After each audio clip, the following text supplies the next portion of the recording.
Hey everybody, this is Roberto Blake of robertoblake.com helping you create something awesome today. Welcome back to another YouTube live Q&A session.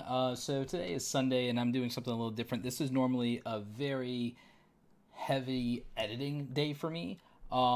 So that is what I typically do on Sundays, but I also haven't put out something in a little bit because I've been working on editing a lot of projects, not only stuff for the YouTube channel, stuff for the new podcast channel, but also the audio podcast. I did a couple interviews this week, including an interview with my friend John Prosser from Front Page Tech. So it's just been a really busy time in terms of getting content out, but I didn't want to leave you guys hanging. So today what we're going to do is we're going to do kind of a little bit of an audit and an evaluation of my very own YouTube channel.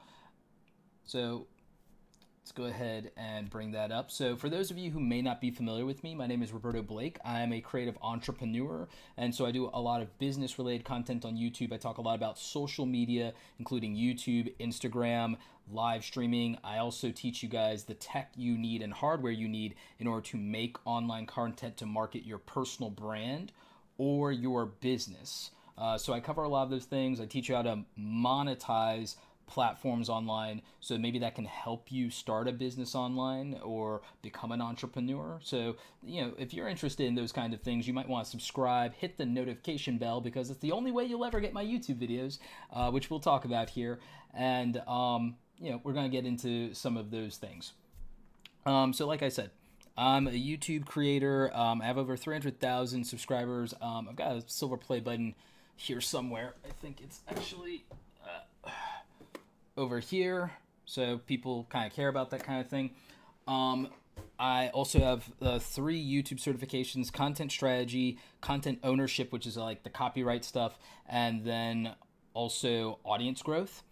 Now, what is interesting to a lot of people is if you go through my YouTube channel, I've done 1,200 or so videos on YouTube over the last 5 years. I got my account in 2009, but I didn't do a lot with it. I didn't start uploading weekly content on YouTube until 2009, about July 2009, July, August. And I've got some videos here that have some pretty massive views. I have a video here with 1.3 million views, another one with 695,000, another one with 600,000, another one on business that is approaching that. A lot of people, they want to start an online or internet business. That's something that I've done successfully. I have a couple of other business ventures that I'm doing right now. For those of you not familiar, I have an online education platform, awesomecreatoracademy.com. I'd say that's my largest overall revenue stream. I don't make a crap ton of money on YouTube ads. I have a very healthy, I would say, AdSense rate for the views that I get on the channel, which we'll talk about in a bit. But ultimately, I've always insisted that selling a product or service makes the most sense for making money online.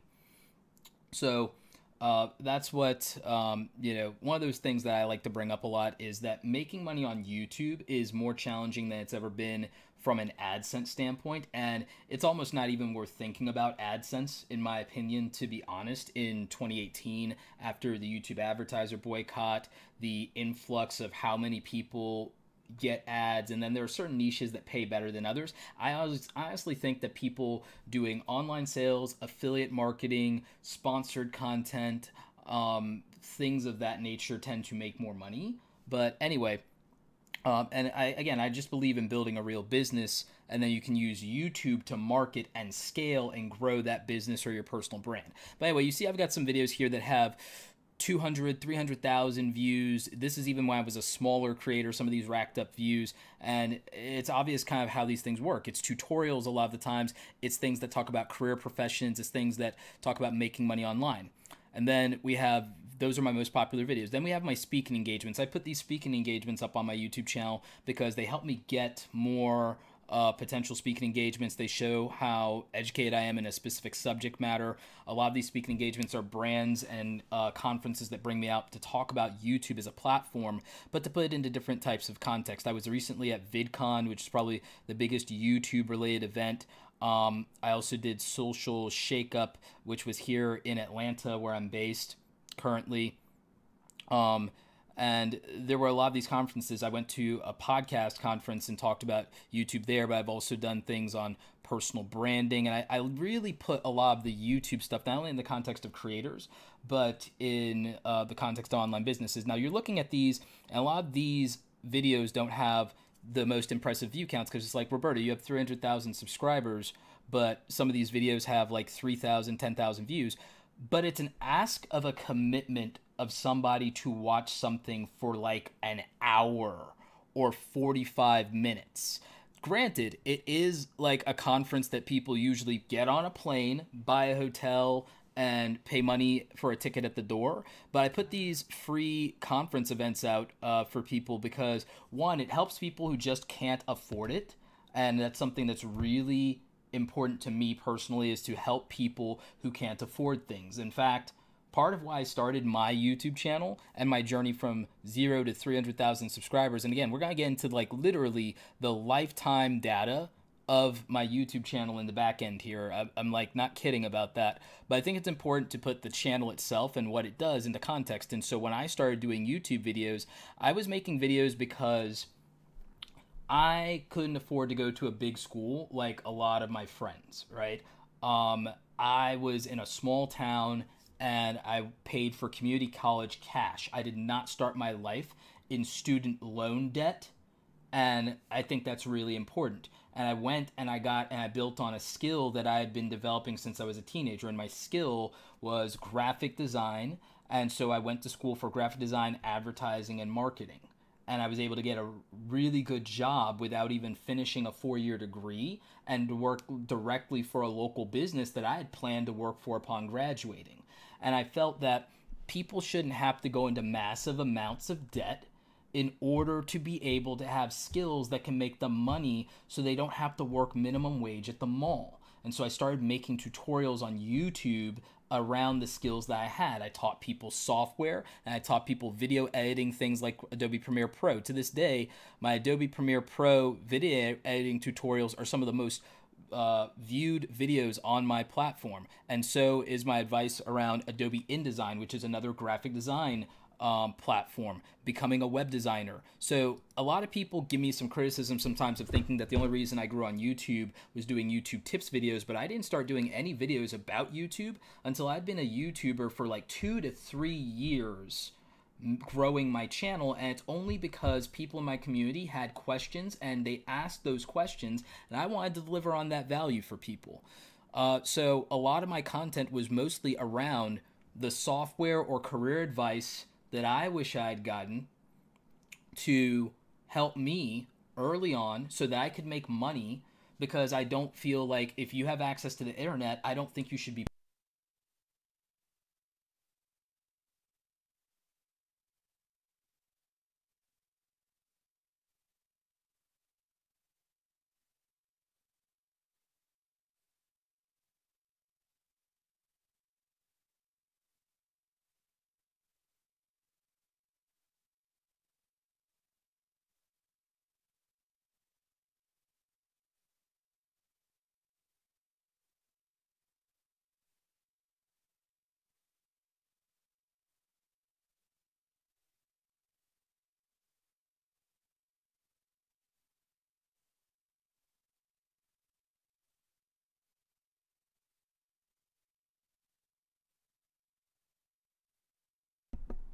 Hey, can you guys hear me?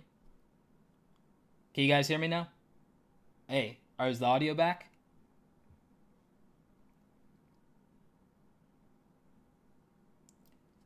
Hey guys, can you hear me now? All right, awesome. Sorry, we had an audio drop. So, like I was saying, I feel that if people have access to the internet, they shouldn't have to be poor. If you have access to the internet, you should be able to learn a skill, make real money, or be able to build a business, and there should be information available on the internet for free to help you do that. And there is now, there's an abundance, but there wasn't always stuff that I think helped someone like me, so I made the content for someone like me. So you fast forward, I have some videos here that I've made around building your personal brand and around entrepreneurship. Some of them do very well and get views. Some of them don't. Not everyone cares about the same topic. That's fine. Not everyone wants a side hustle. Not everyone cares about Gary Vaynerchuk. Some people don't want to make money as a public speaker. My friend Brian Fanzo, iSocial Fans, he makes $10,000 per speaking engagement. He makes 6 figures as a public speaker, but not everyone has that skill and not everyone wants that skill. Not everyone in my community is sold on the idea of growing an email list. So I accept that not every video is for everybody. And, but that's another way you could play YouTube. You can either make videos that will get views, or you can make videos that you think matter to you. If you're an educator, you have a responsibility to your audience to serve as many people or everyone in your audience. So the thing is, if I make a video for just 2,000 of you, I'm okay with that. I'm okay with just making a video for 2,000 of you. And I'll show you in my analytics, what this all adds up to and what this means, because there are a lot of people who question this, both for themselves, but also people doubt me. They challenge me, and that's not really what this video is about. But I'm going to put this into context for anyone who's on the fence and wondering, why is it you have, 300,000 subscribers and so few views on videos? It depends on what video I make and for what purpose and who I'm making it for. And I could make videos for people that reach 10% of my overall audience, as long as YouTube allows me to, with the algorithm being what it is. Or I can make videos that even help 2,000 of you, because it's weird to say that a video sucks if it only helps 1,000 people. I don't believe in that. I think that's stupid, and I think that's pretentious, and I think it's disrespectful to the 1,000 people who enjoyed something. If 1,000 people enjoy something, that doesn't mean that that thing is irrelevant. If 1,000 people enjoy something, is it wrong to make something for those 1,000 people, right? So, I think that's important. I think that you're important. It's so if I do something, if I was at a live event, right? If I was at a live event and 20 of you show up, should I just cancel the event and not give value to 20 of you?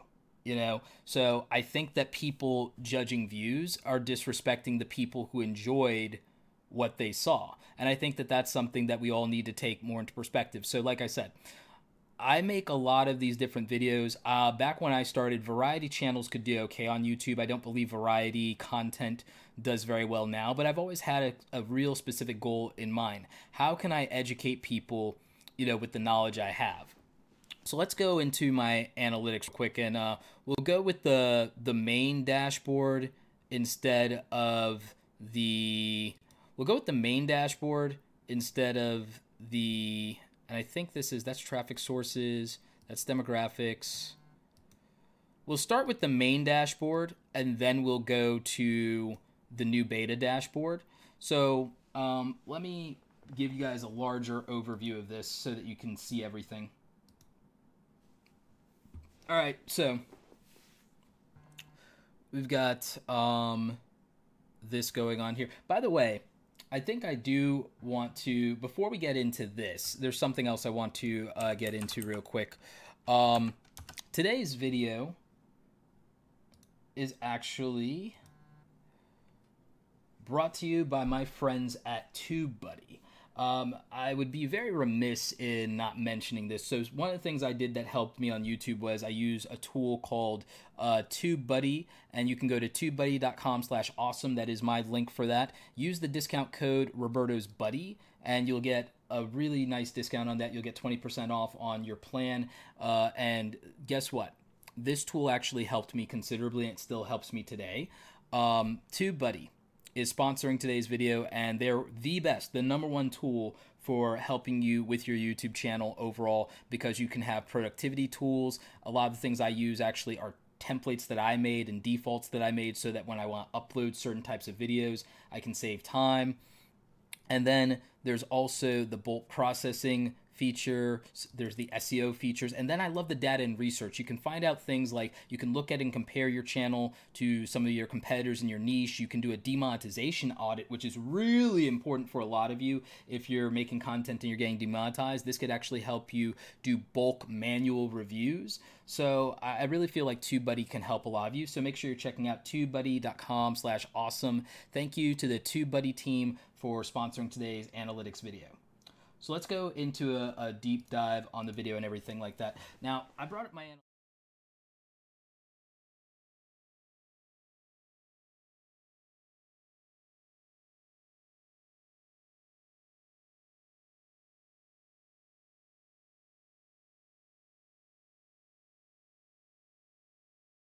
Hang on.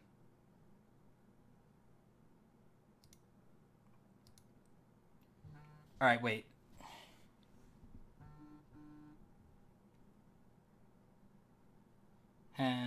All right, can you guys hear me now? You guys said there was a sound problem. And I'm going to make sure that you guys can get sound on the other one too, because I think there was an issue there with the overall sound. So let me just make sure that that's working the way we need it to.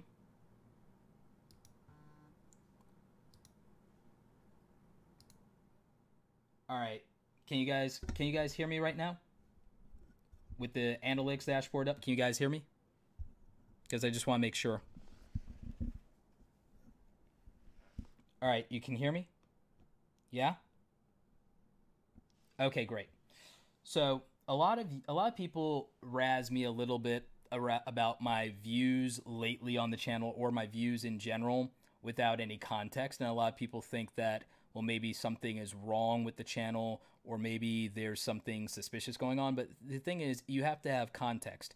I mean, my friend Evan Carmichael, for example, makes literally some of the best content on YouTube. Evan is one of the top 5,000 channels on YouTube with 1.4 million subscribers.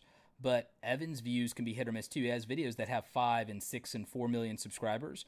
And Evan and his team upload 3 times a day.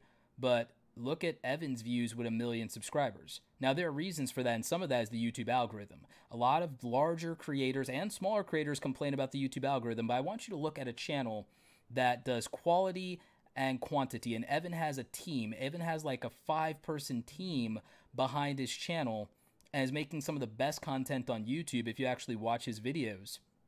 And it's around entrepreneurship, and he breaks down what the most successful people in the world do. But with 1 million subscribers, he can have a video that has 200,000 views, and the same week he could have a video that has less than 2,000 views. So when we as YouTubers talk about the YouTube algorithm and how unreliable it can be, I want you to put that into perspective, because it's not even just me. Look at Evan. Evan has one of the best channels on YouTube. If you actually watch his content, there's nothing wrong with this content, and it's well produced, it's well edited.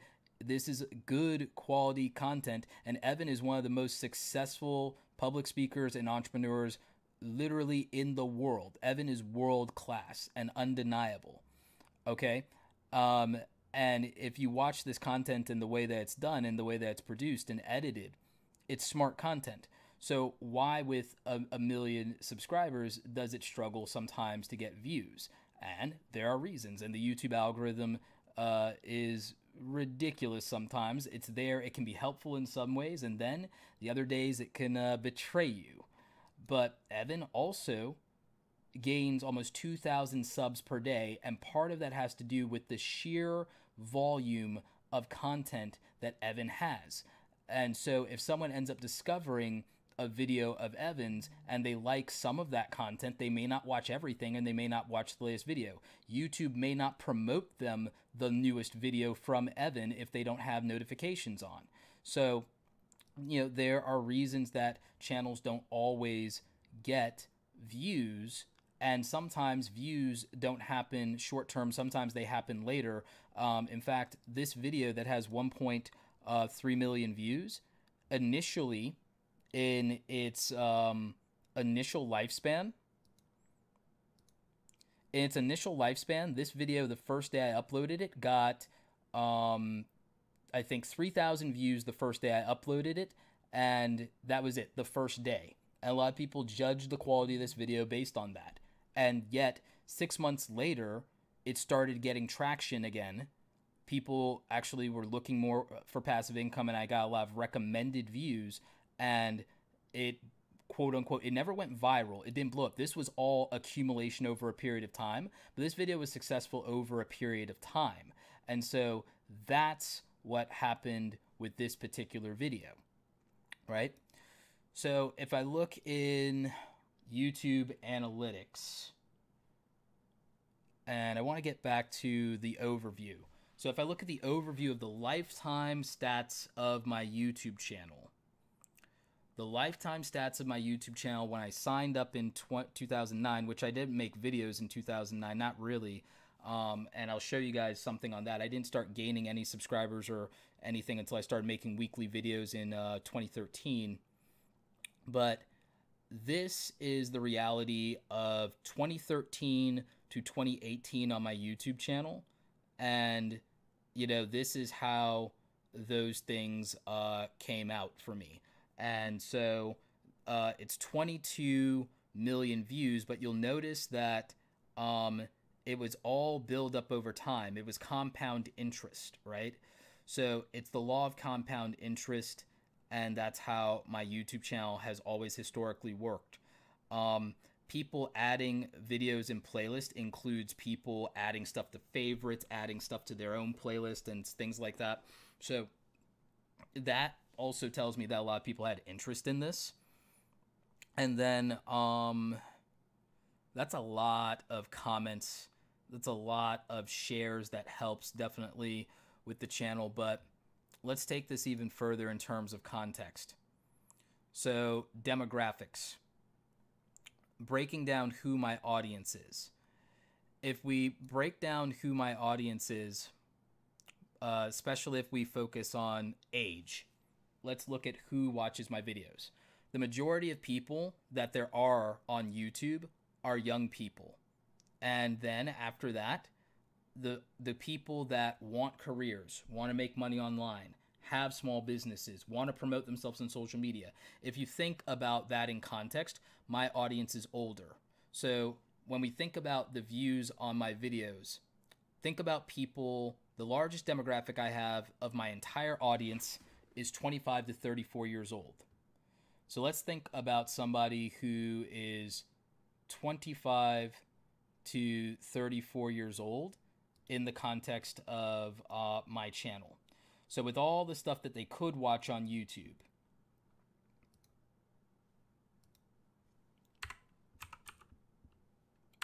and if we think about my channel, for everything that they could be watching on YouTube, having the option of watching videos on YouTube versus whatever they might be doing, whether that is something to do with their family, something to do with their day job, something to do with their career. If you're thinking about my views and then you think about people that are the age range of my primary audience and how much older that is, it starts to make perfect sense. It starts to make complete and perfect sense.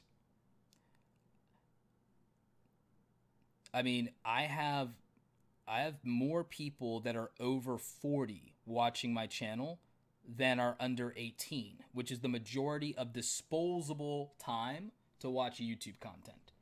So, you know, that makes a big difference if you think about what gets views on YouTube and what the normal big channels over 100,000 subscribers are. And you think about the fact that they might be catering to a much younger audience that has more time to watch content, then that actually matters. And if you also think about the age range of this audience, they may or may not be YouTube savvy in terms of understanding what subscribers or notifications or how YouTube as a platform. I mean, if you think about people in this age range, it varies how tech savvy they are. So that's another consideration for all of you. How much does your audience understand the YouTube platform? Okay. So that's one thing. Let's look at traffic sources. Traffic sources are how you can figure out where you're getting your views and traffic from YouTube in. And there was a point where search did more for me, but the overwhelming majority of, let's go to views instead of watch time. So if we go to views, search is still how most of my views in YouTube happen. Most of my views in YouTube happen from search, and the rest are suggested videos, and then after that, it's browse features, and then after that, it's external views from social media and from websites and things of that nature. So let me lay a debate the rest. If the overwhelming majority of my views were in any way bought or faked, then 8 million of them wouldn't have come from search, and 6 million of them wouldn't have come from suggested videos. And the rest wouldn't have come, another million wouldn't have come from other YouTube channel pages. So by itself, that is representative of the legitimacy of my view counts. Thank you very much. Just for the haters and just for the people who doubt me on that particular thing. But let's go to what the algorithm does in a very interesting way here, because browse features is confusing to people. So in the lifetime of my channel, less than 1 million of the views on my YouTube channel in its lifetime have come from the subscription notifications. Let me put that into context for you. Out of all of the browse feature views of YouTube getting my videos to my audience through the subscription feed specifically, out of my entire channel's lifetime, less than 1 million of my views have come from the subscription feed. Less than 1 million. Out of the whole 22 million views, less than 1 million.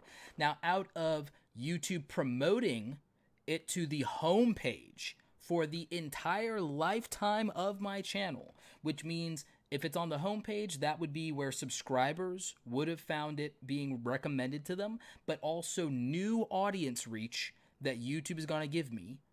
That's less than 2 million of the lifetime views on my channel. Less than 2 million out of 22 million views that I've gotten in the lifetime of my channel. YouTube itself, to the homepage of my subscribers or to the notifications of my subscribers combined, is probably 3 million out of 22 million.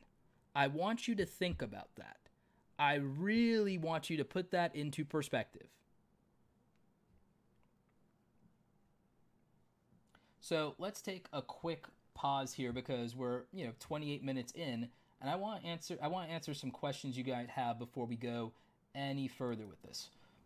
So before we take this any further, I want to look in the chat and I want to answer your questions. I want to acknowledge some of the super chat people. And thank you to any of the people who are members or sponsors of this video.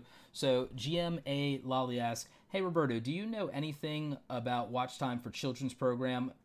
I average a watch time of between 30 to 45%. I also read 50% is required. I think what you're referring to, Lolly, is retention rate rather than watch time. And children's programming is completely unpredictable.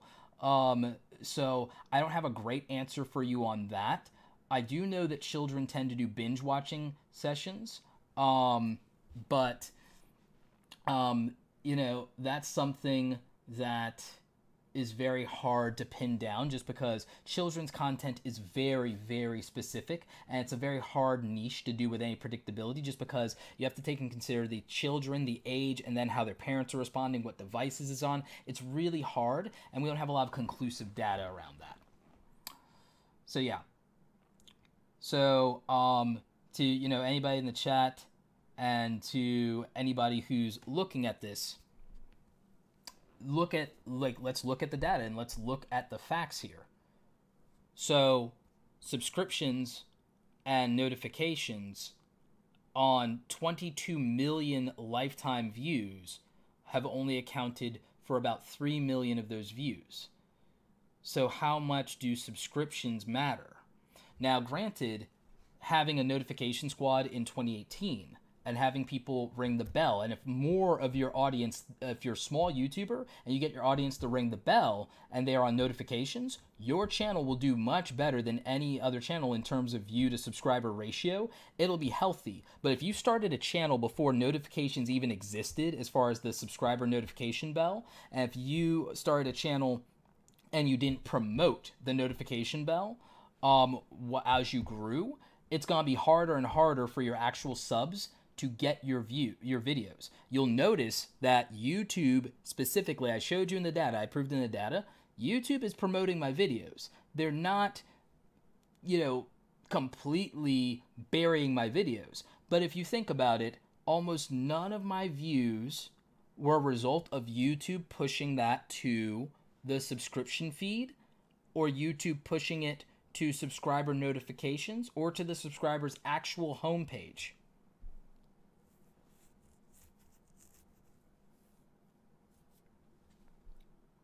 So let's think about that. James Fawn asked, how long did it take you to get to a point before you started to see exponential growth?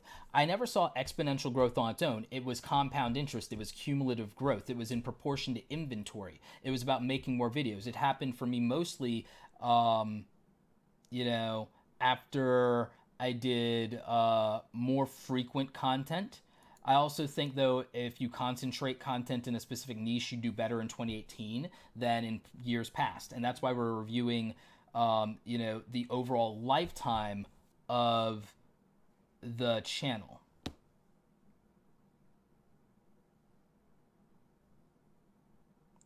So, I mean, that matters. Let's see. Kello, Mr. Scrello says, why does some of my lower views make more money than my views that are higher? Because views don't matter. Monetized views matter. If you're talking about ad revenue, views don't matter. It's the percentage of distribution of monetized views, and that's what matters. And then beyond that, not every video pulls the same ads, and it depends on the demographics. And then it's also viewer geography. The viewer geography of where you're getting views from. Different countries have different ads, and thus different advertising rates, and also different different types of ads that might be worth more money. And so do different niches and categories. Not every single view on YouTube is equal. That's why I don't like those, how much money do I make on YouTube? I hate those videos a lot. And I'm going to make one that's kind of like going to clickbait to be a counter to those videos, because no one understands how AdSense really works. I'm an advertiser. I buy advertising for my other business. I've helped my clients manage their ads. And I worked in advertising. So no YouTuber, for the most part, most of them anyway, don't understand how AdSense works, even though it's the thing that pays them, which is why I don't believe in relying on the AdSense model in the first place. So, but do you guys have any questions about this data versus more quote-unquote generic YouTube questions? But I mean, this is because this is a deep dive. I'm showing you guys literally everything. I'm showing you the lifetime data revolving around my channel. So some actual in-depth questions regarding analytics and data and aspects of the algorithm, or things that you've always questioned about how my videos perform, I can answer them because we've got the data right in front of us right here, so.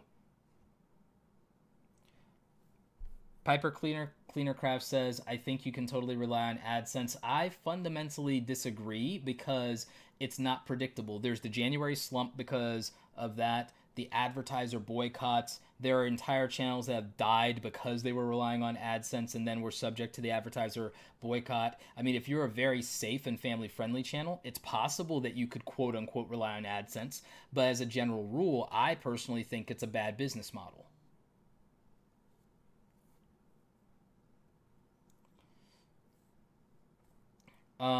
Let's see.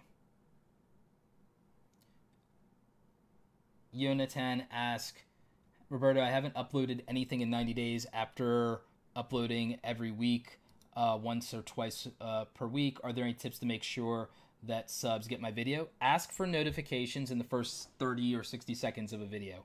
Ask for people to hit notifications. Um, Someone had a question as to how much did watch time influence growth on my channel? Significantly. If you look, YouTube in the dashboard makes watch time the first thing that you see. And even I think in the new dashboard, watch time is the first thing that you see. So watch time matters significantly to YouTube from their perspective. Watch time builds what you would call authority in the algorithm, but watch time also isn't just watch time, it's session times, it's average view duration and retention per video. It's all these other things that are used to determine is something quote unquote relevant to a viewer, and is this a trusted source. So watch time from a YouTube perspective makes me a trusted source for the content that I'm making, which can give me a boost in the algorithm.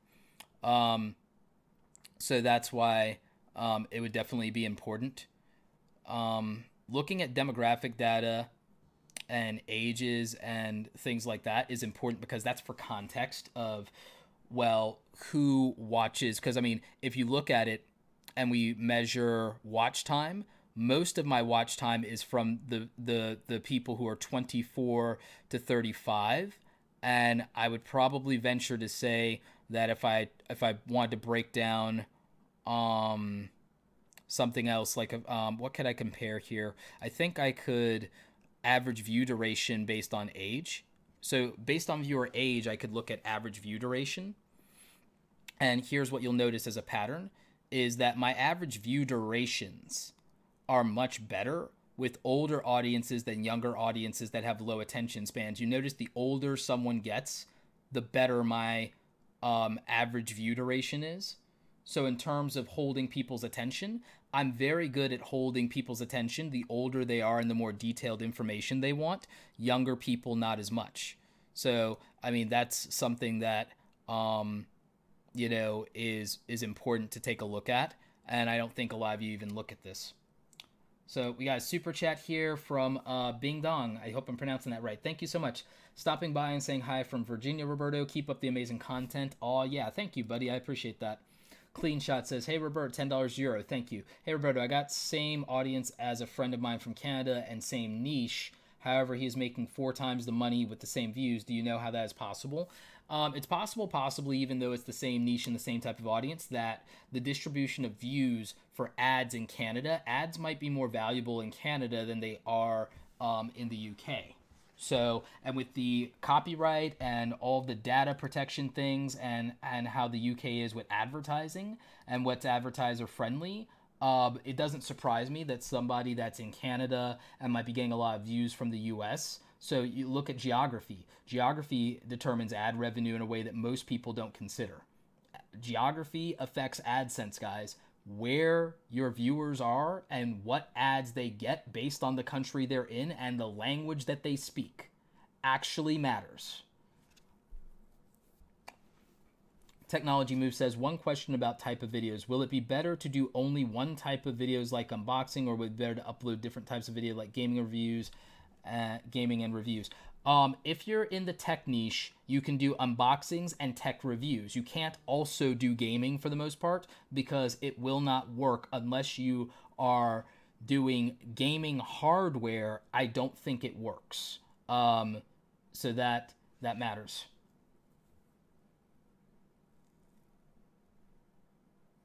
Clean Shot, you're saying geography is identical as well. I would challenge that. I would drill down. I would definitely drill down. But also, you know what you could do is you guys could look at which ads are appearing on your videos. You could also look at when you started your channel versus when they started their channel. There's so many variables as to how AdSense works that there's no point in comparing yourself to another YouTuber when it comes to AdSense. I mean, you can, but all you're going to do is get frustrated because you're going to be like, why are you making more money than me? Or why am I making less money than you? And there's so many things on the back end that dictate that.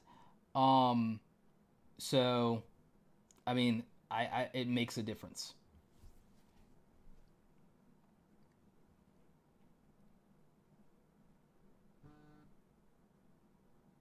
Linda Santiago asked, Roberto, how long did it take you to get 1K subs? Linda, I have no idea because I was never trying to grow my YouTube channel. Everyone doesn't believe, no one believes me when I say I wasn't trying to grow my YouTube channel, but you guys have to remember, and I mean, this is important, and I'm going to pull the analytics back up again for you, but I want to just talk to you guys for a quick second about this, because like no one believes me about this, but if you actually look at the history of my YouTube channel, you can kind of tell that I wasn't trying to grow my YouTube channel. If you look at what I'm doing right now even, you can tell I'm not really trying to get to 1 million subscribers, and I don't really, you care about it, because I make more money on my actual business, and I'm trying to do more as a public speaker, and I'm trying to actually even diversify the type of events and speaking engagements that I do, and I'm trying to negotiate building some other businesses and investing in others.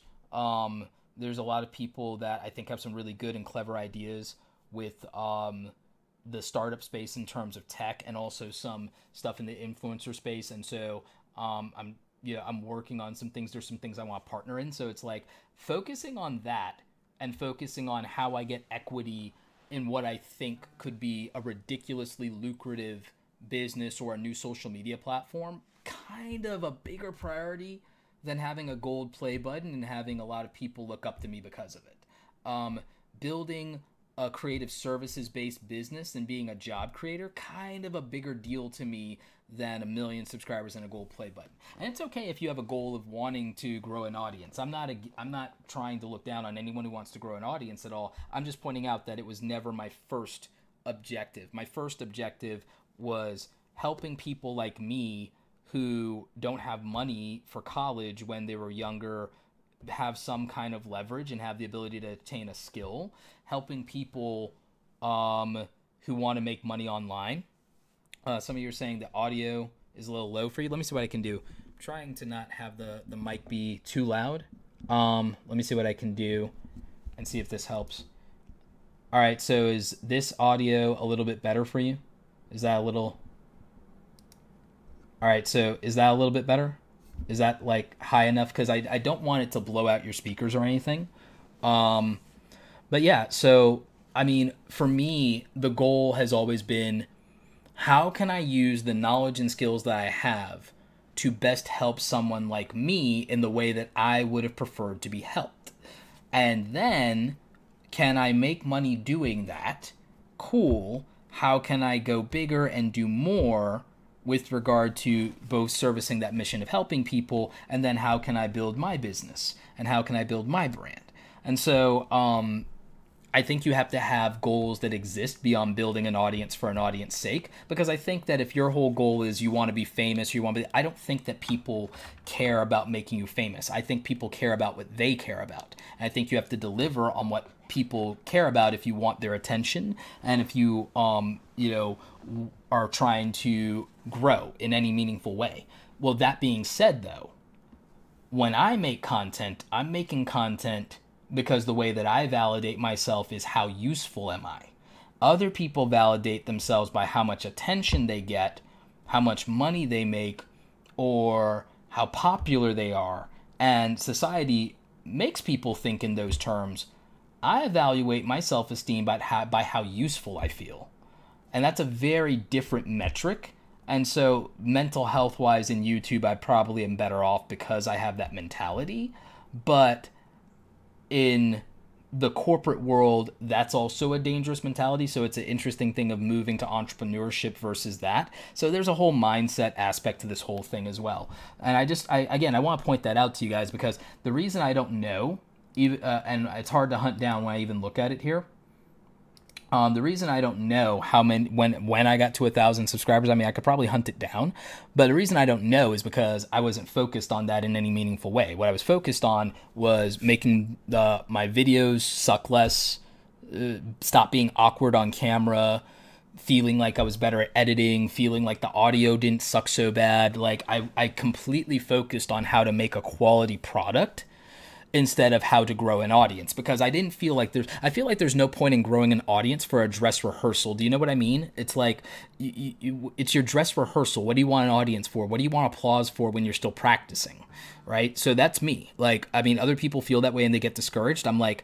I get discouraged by not being satisfied with what I made. How it performed is irrelevant. There's no, like I said, I mean, I showed you guys my friend Evan Carmichael's channel earlier, I mean, if we look at my friend Sunny Larduzzi, like, has an insanely powerful business. She's a good friend of mine, but like, there are videos she makes that don't always perform and get views. She has almost 200,000 subs. I've been watching Sunny since she had 10K subscribers. She's had videos that blow up and do very well. She's had videos that, as you can see, may not get views in the same week, and it's still the same video quality, the same production values, the same growth hacking, the same level of consistency, the same type of thumbnail, and one video can do 62,000 and the same week before 7,000, and so on and so forth, and everything like that. So you can't judge a video and how good it was like saying, oh, you must suck if you don't get views. Like, everybody that thinks that, I kind of want to punch them in the mouth a little bit, and that sounds a little aggressive, that sounds harsh, and sounds unprofessional, but I'm angry at this because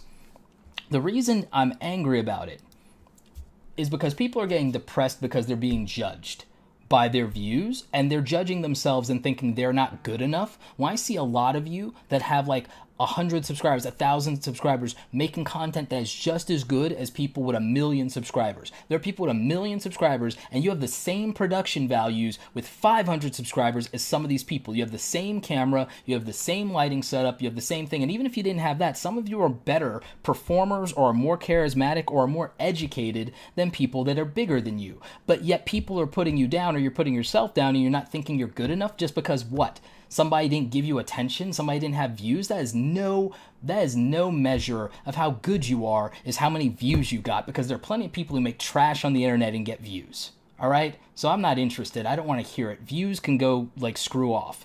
You know, like, anyone that's interested in evaluating the quality of someone's content based on how it performed in views is an idiot. I said it, it's on the record. If you are judging the value and the quality of content based on its views, you are a freaking idiot. Because if I go to one of the most educated people I know, Lewis Howes, School of Greatness, a real hustler, a real entrepreneur, somebody who got injured, somebody who was abused as a child, somebody who's overcome everybody, somebody who's like the next Tony freaking Robbins, right? And I go and I go to his stuff. There are things that he has that are gold, straight up gold, and he has almost 300,000 subscribers. Oh wow, Lewis is catching up to me. Like, but Lewis is like, but I'm not catching up to him because Lewis has accomplished more in life than I can really even wrap my head around at this point. And like, he's a real go-getter. He's one of the most genuine human beings you'll ever meet. I've had the pleasure of meeting him before, and he's a really good guy. And guess what? Despite his on-camera presence and charisma, despite the confidence that he has from being an athlete and being a champion, being one of the most prolific public speakers of all time, 300,000 subscribers, 7,000 views on a video 2 weeks ago. And this is someone who literally has videos where he's interviewing Tony Robbins, interviewing Jordan Peterson, interviewing like some of the most prolific names of all time, Dr. Eric Thomas, and he can still get 7K views on a video, 5K views on a video, 3K views on a video when he has 300,000 subscribers. So if you think for 1 minute that you can justify judging the quality of any creator based on their views, you're an idiot. Fight me. Like, I mean, real talk. I mean, it's stupid. It is the stupidest thing in the world. But it's the way the YouTube culture is. It's the way the YouTube system is. And that's why I rebel against it. That's why I'm disenchanted with it, because it doesn't matter. It doesn't matter, because it's no indicator of performance. It's no indicator of quality of content. It's no indicator of editing. The YouTube algorithm and things of that nature ultimately dictate where this happens and where the traffic comes from, because I showed you myself that the distribution of the 22 million plus views in the lifetime of my channel, that from the homepage, from YouTube distributing it to potential subscribers or subscribers, it's less than 2 million out of the 22 million views came from that. And from subscriptions, from the subscriptions feed, the thing where you guys chose to sign up to get content from this channel, your subscription feed, it's less than 1 million. So you guys are choosing and signing up for content on YouTube, and YouTube is saying, well, we don't think you're interested in this, so we're not serving it to you. That's actually happening. And again, YouTubers talk about it, but then it just, oh, you're whining, oh, you're complaining, oh, but like, real talk, it's happening. It's actually happening.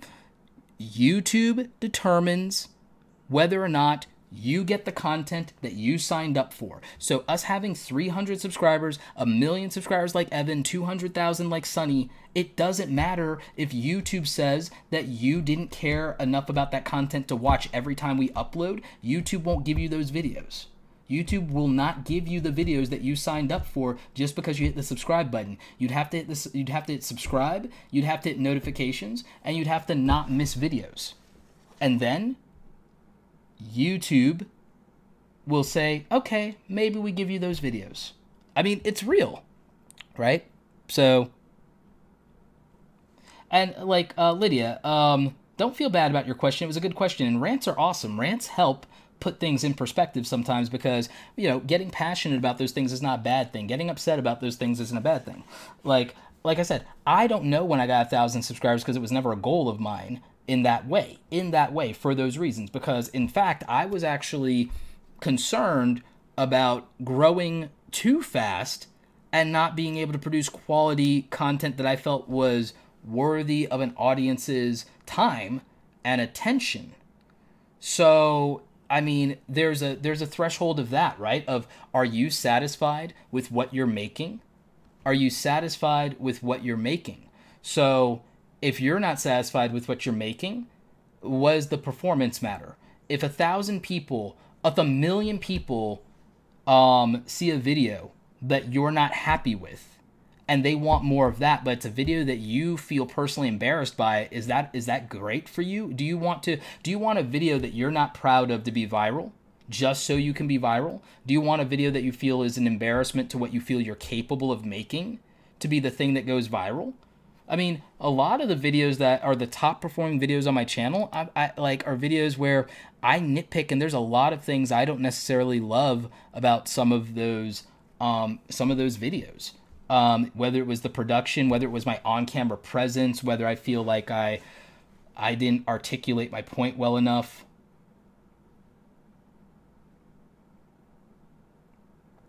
You know, so I mean, I think that that's something that a lot of people don't have the self-awareness and perspective of, is, are you making something that you're happy with and putting it out there? Or are you making something that you think deserves to exist, and are you putting it out there? And I think that matters a lot more. It sounds fluffy, but it matters a lot more than views, and it matters a lot more than subscribers, because you can get views and not make money. You can have subscribers and not get views.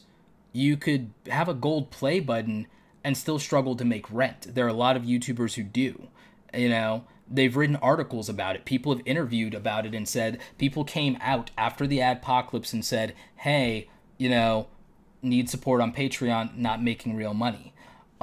There's a show that I love on YouTube that has like almost 600,000 subscribers. They've been doing that show for 6 years. It's like 500,000 plus subs, almost 600,000 subs. It's been around for 6 years. And recently they like almost shut down because they've been doing it at a loss for 6 years because they haven't been making enough money to produce the show. And that sucks. And it's not like they're not making quality content. So all this judgment is just stupid. That's why I don't mind showing you guys analytics, because I know the truth. I know the reality. I know how YouTube works well enough. I know how the business of YouTube works. I know how the ads work. I understand the algorithm. I may not be one of the people who chooses to exploit the hell out of the algorithm like some people. That doesn't mean I don't understand how it works. There's just things you do where you sometimes want to make content because you want to make content versus you want to look good to other people. So, you know, it's just something to think about. It's just something to really think about what you actually want to get out of the experience of being a YouTube creator. And Super Nardfall, like, there's a meritocracy aspect to things, of course, but I don't like the idea of saying that's their fault and they shouldn't have put themselves in that position. It was that all businesses know, like, the age of digital and social media has conditioned everyone to think that everybody's an overnight success, and it's just not true. Brick and mortar businesses operate at a loss for years. A lot of times YouTube operated at a loss for about 7 years. Google subsidized and fought lawsuits with Viacom in its inception, so you can't say that. You can't just go to assigning fault. I don't know if I don't like the word fault or blame so much as you could use the word responsibility, but it was that they were trying to be responsible. They were doing projects outside of YouTube to make the money to support the channel and the content they were making because there was a demand for it and the audience wanted something. So, there's something to that. And yeah, there are people who drop out of school and do YouTube full time, and a lot of those people who do it, not all of them, and I'm not encouraging that, there are a lot of people who do it successfully. So, I mean, I think we just have to be careful about context and painting in broad strokes. I mean, that's how I feel about it. The Salon Guy, thank you for the $10 super chat, buddy. Hey, Roberto, I'm dealing with the low views and high subs frustration. I would love your thoughts. Yeah, I'll talk about that a little bit more, buddy, because I know a lot of people are going through that. Subscriber Fighters, $5 super chat. Why did the chicken cross the road? To run away from Roberto's truthful and authentic rants. Love the honesty, bro. Much respect. Thanks so much for that. I appreciate that. And I appreciate the humor, buddy. I mean, we try to keep things light every now and again, but looking at some of this analytics data, because I'm going to bring up a point, and I'm going to bring up a point about high subs, low views, and it can feel frustrating, but I want to remind you that you have to promote your content outside of YouTube. It helps a lot. And I also think that you have to understand and be understanding of your viewers. Not everyone has the time. Like today is Sunday. A lot of people aren't tuning into the live stream today because they're with their family. It's Sunday. They're taking a day off from social media. Some people take a social media cleanse on Sunday. I'm fine with that. I'm appreciative of the people who showed up for this live stream and wanted to learn something, and I'm appreciative of the people who will watch the replay. That's fine. Geography matters, and I talked about that. So from what YouTube can understand in terms of my subscribers is that over the lifetime of my channel, I have a net positive current subscriber base of over 300,000. The total people who've ever subscribed to my channel is maybe 400,000, and I've lost some of that. But take that with a grain of salt because there is a double subscribe bug where you subscribe to something because you think you're unsubscribed from it, and then you have to subscribe again because YouTube does that. Like how I got unsubscribed to Gary Vaynerchuk. I mean, of all people to be unsubscribed from Gary Vaynerchuk. Like, really? Really? So, I mean, it happens. So I take that with a grain of salt. All that being said, though, so I have 139,000 subscribers there from the United States. That's a given I'm based in the United States and I'm an English-speaking channel. But I close caption almost every single one of my videos, which helps me with international views. And then there are some videos that you can make an argument. It doesn't matter what language they're in, depending on what it is. Like tutorials the language and the country don't matter for tutorial videos. So all of my software tutorials, that makes sense actually. And these are also my top 5 or 6 countries have a high English speaking presence. So you got the United States with the overwhelming disproportionate majority of my subscribers. You got a couple of folks from India. You got a strong presence in the UK. I know that because actually I have some really good friends in the UK. Canada, I'd love to have a larger audience in Canada than I currently have. Maybe collabing with some Canadian YouTubers, collabing with Peter McKinnon or Maddie or people like that. Would probably help with that because I'd love to grow more in the UK. Love all the people over in Australia. Maybe if I collab with my friend Draw with Jazza, that would boost my following in Australia a little bit. Philippines, the translations definitely help with that for sure. Germany has a very passionate YouTube community, and there's a lot of English-speaking people over in Germany. A lot of my friends from the military have actually been stationed over in Germany, so that's actually pretty cool. So, I mean, when you look at your geography, you start to get a sense of who your audience is, and it makes sense. So that's actually pretty cool. You can see individual videos, believe it or not, that contributed to your subscriber base. Like YouTube breaks this out. So there are individual videos that YouTube is able to find sometimes that are responsible for where your subscribers came from. So you can actually see, like, did this video get me subs? Did that video get me subs? Sheesh. Like, oh, it's loading because it's my, well, it's the lifetime views. It's the lifetime subscribers. It's the lifetime data, so that's why it's taking forever to load. Oh, there we go. Finally. Loading, loading, loading, loading, loading, loading. All right, so yeah.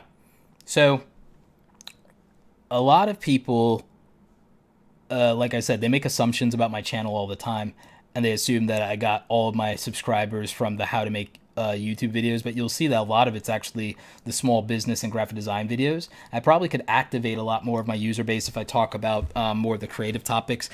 So many of my friends have made such great graphic design videos that I haven't felt the need to chime in sometimes. But I could do that because there are things I have to say and I want to say about the importance of good branding and good design.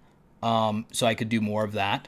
But wow, this thing really likes being slow. But as you can see, I gained a huge portion of my audience from videos like how to make passive income. Yeah, there were some people that I obviously got, like some of you watching from the how to do YouTube videos, but look at like the top 5. If you look at the top 5, it's, you know, the how to make passive income. It's 2 videos about YouTube, and then it's 2 videos that are specific about graphic and web design. And out of the top 10, it's, you know, another video on business, another video on YouTube. But then after that, the subscribership, again, is coming from a lot of these individual videos drive 1,000 subscribers a piece. And I have so many videos. I have 1,200 videos, you guys.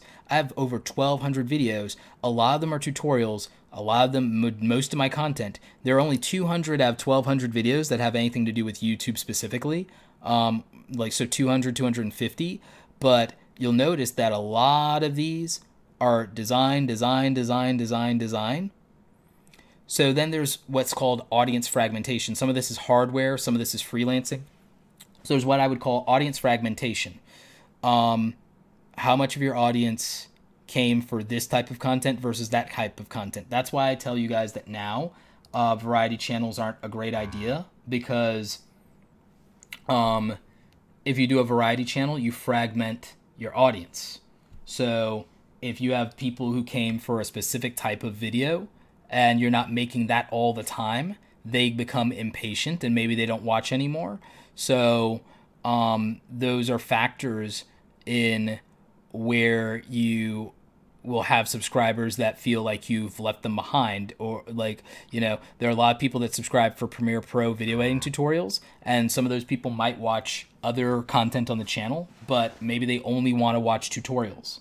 So that's a factor in all of this. So if you break down and you analyze these things and if you look at them hard, then you start to see, you know, patterns. But if we look at like even things like the last 90 days on my channel, and we look at things in the new YouTube dashboard, if we look at a 90 day or even a 30 day, 28 day, because they only do 28 days versus 30.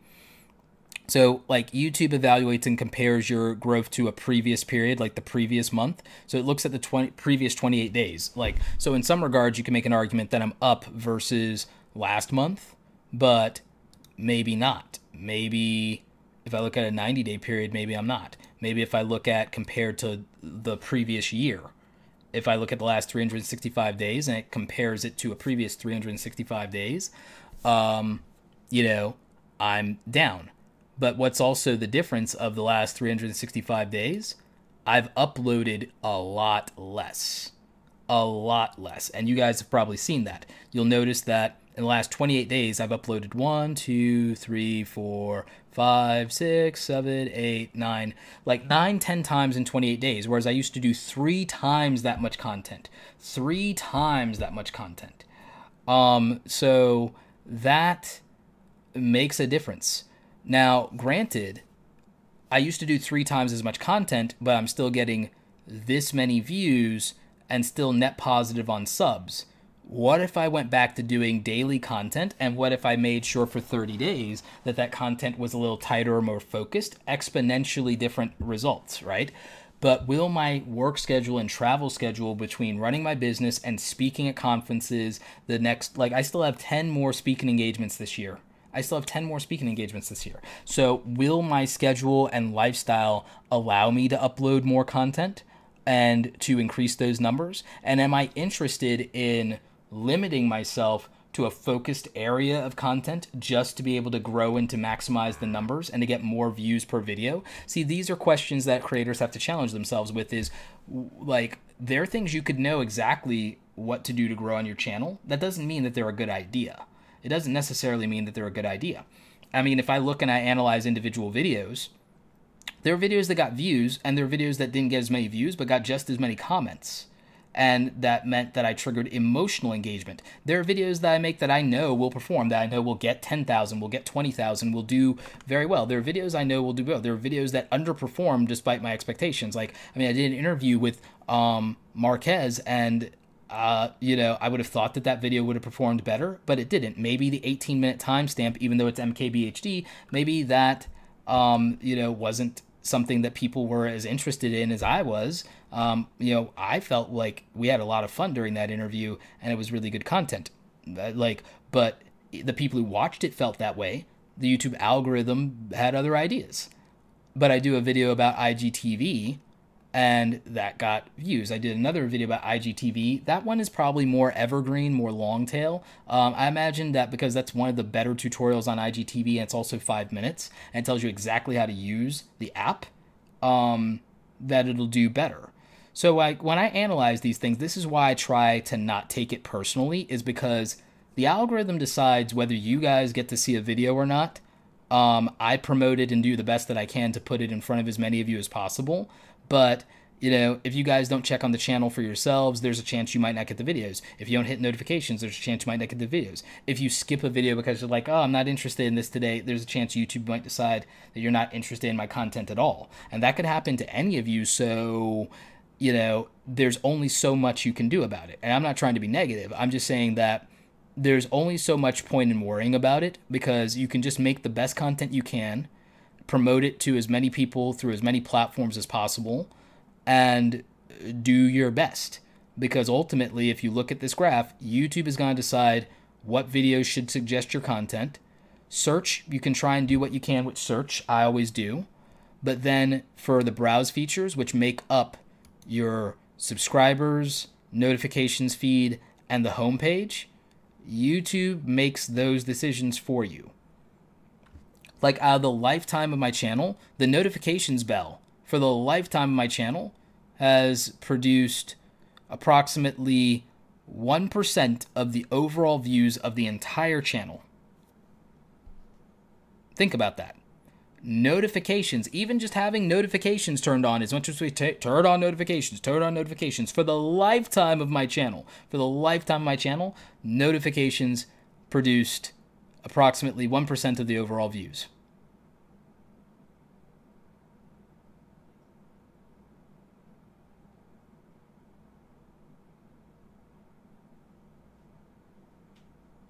So again, it's about perspective.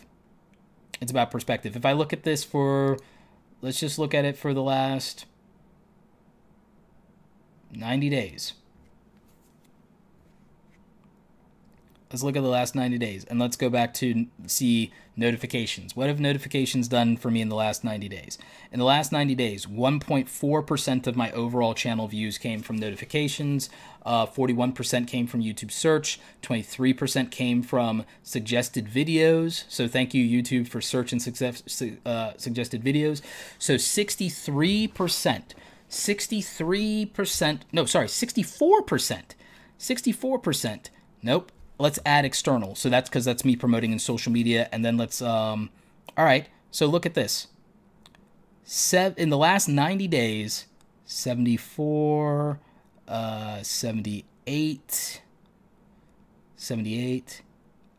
80% plus of my views, 80% of my views had nothing to do with having subscribers. I want you to look at that data for yourself. 80% of my views had nothing to do with having subscribers. Search, that's this pie chart. Search, suggested videos, external traffic, direct traffic over here or other, and channel pages, 4%. This is the percentage, 13% of my overall views or YouTube promoting my stuff to subscribers or potential subscribers or people it thinks are interested. 13% in 90 days. 13%. Over 80% of my traffic has nothing to do with my YouTube subscriptions. 80%. 80%.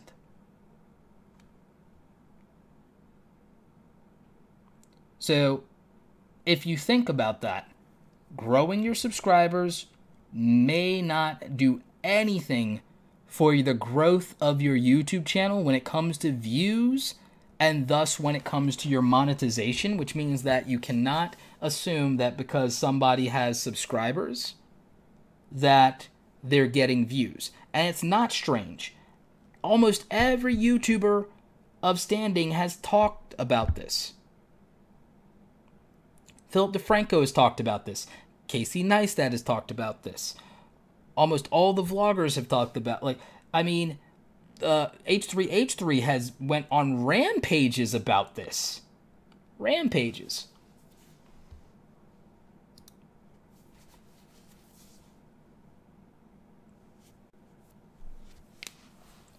Hydra says, well, I see the data. I think you're missing some other factors. I would ask you to find another channel with very low subs who has close to the same view count.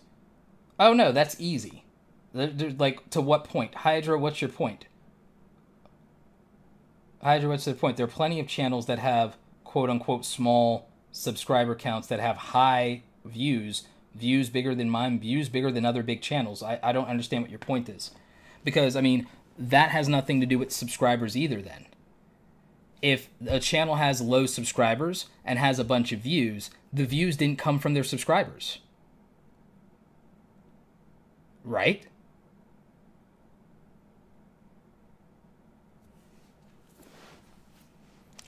Alex Fishing says notifications 2.6% out of 209,000 views.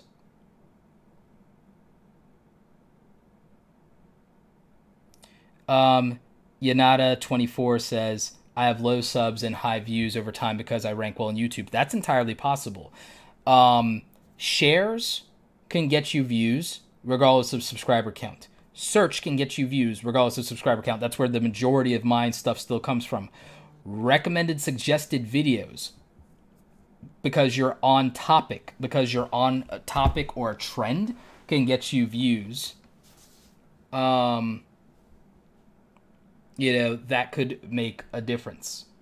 So subscribers have nothing to do with views. Linus Tech Tips did a rant about this. They have 6 million subscribers. They turned off notify subscribers on upload, and it only represented the video getting 10% less views than it would normally get. So if you think about it,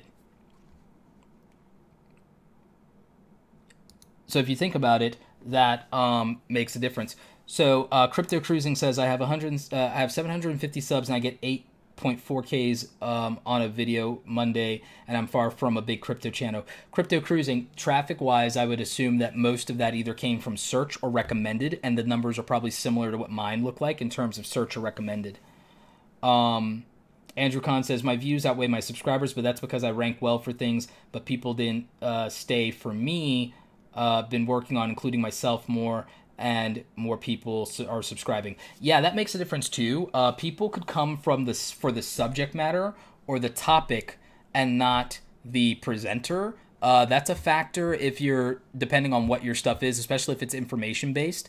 A primary example, because this is something you guys will only see in the new analytics dashboard, is there's a such thing as unique viewers. So in the last 28 days, because here's the thing, people will say, well, that means you don't have an active base or you're not reaching people or whatever. But look at these numbers. This thing called unique viewers. Unique viewers are individual people. So what does YouTube say unique viewers is? Almost 250,000. Estimated number of people that watch your content for the selected date range. So that means in the last 28 days, almost 250,000 humans watched my YouTube videos. So I'd rather have a high unique viewer to subscriber ratio than a high view to subscriber ratio, because it means that I don't have an inactive audience per se, but it does mean that that might not translate to them caring about individual videos. But this means that I have the attention and have reached 250,000 people in the last 28 days. I wonder what it says in the last 90 days in terms of unique viewers. I wonder if it has that data.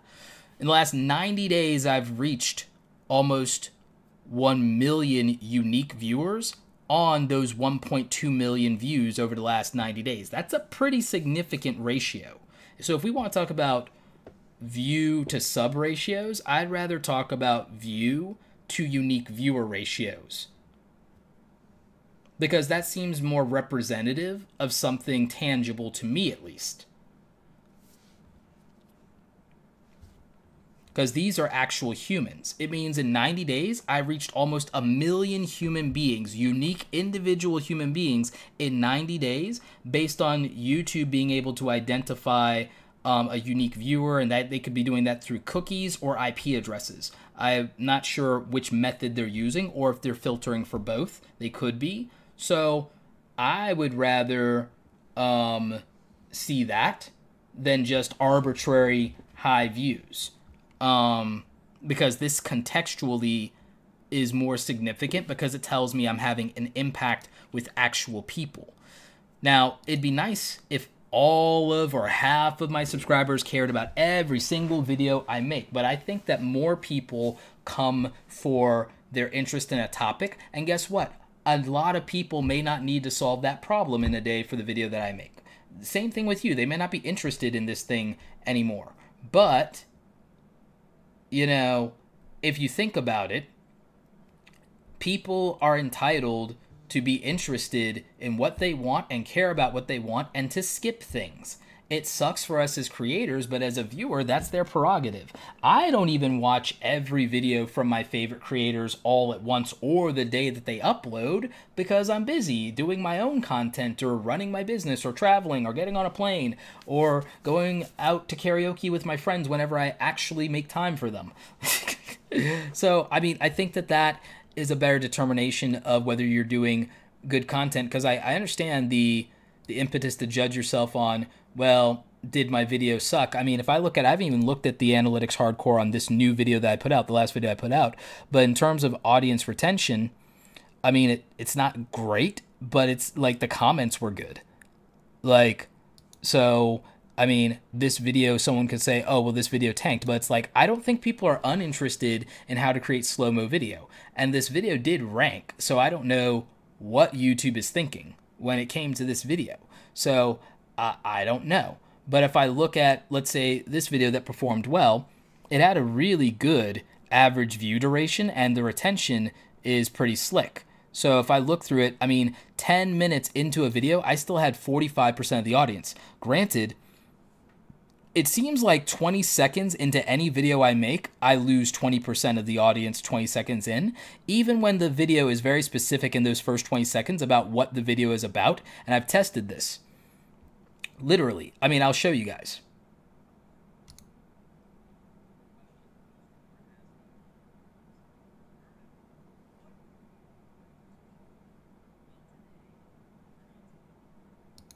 So literally, in the first 10 seconds of that video, I'm telling you guys, hey, what most of you are asking me about is, Roberto, what am I doing wrong with my YouTube channel? I'm like, all right, let's talk about it. And then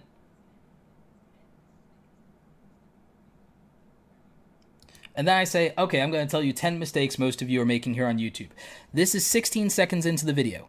16 seconds, 18 seconds into the video, where I literally told you that, yes, this is the right video. You clicked on the right thing. Let's go. 20% of the audience is gone. Now, if I look at that, I'm like, well, did I do something wrong? Well, hell no, I didn't do anything wrong. I can't explain why 20% of the people dipped when I told them that, hey, that video you clicked on, this isn't clickbait. It's exactly what you wanted to get. Hey, that guy whose face was in the thumbnail, yeah, that's the guy on camera. Like, and this is a pattern in every single video I make, that I lose 20% of the audience in the first 20 seconds of the video. And I have no idea if that's normal for the rest of you. I've seen that on other people's videos that I have access to the data on, but there's like, you can't blame yourself if that's what's happening, because you didn't do anything wrong if you lost 20% of the audience in the first 20 seconds of the video telling them that this is the video that they signed up for. Like, you know, in a video, let's see if they have the retention data on this video, because this video starts with B-roll instead of an explanation, and I want to see if there's a difference. So this video starts with B-roll and music and all that jazz. And let's see.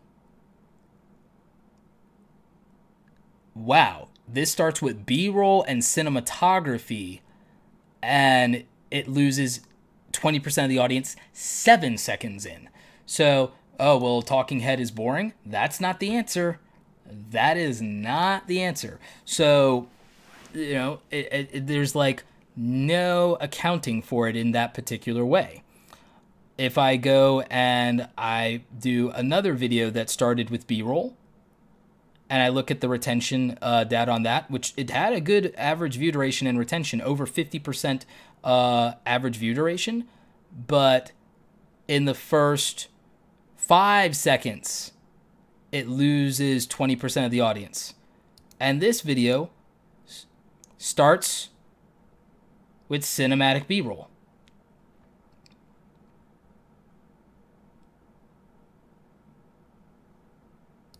So no matter what I've tried in terms of some of these things, and this is why I love data, is I've came to the conclusion that, okay, it's not the content. The content is not in any way, at least for the level of content that I'm capable of making and for the audience that I have, the content is not in any way wrong or bad or responsible in the content itself for how it performs at this point. At this point, with the camera gear I have, the editing I have, the style and formats and cinematography, it doesn't matter which format I do, these patterns emerge. And so I've been able to evaluate that, well, okay, my content's fine in and of itself in terms of on-camera presence, production values, editing values. None of that stuff is the problem. The engagement is there, and most of the people who do watch the video, you see the like ratios for yourself and you see the comments for yourself. The engagement's there, people who watch it like it. So why is it not getting views? That's algorithmic. And it's also predicated on user behavior and what people are interested in and what will get their attention.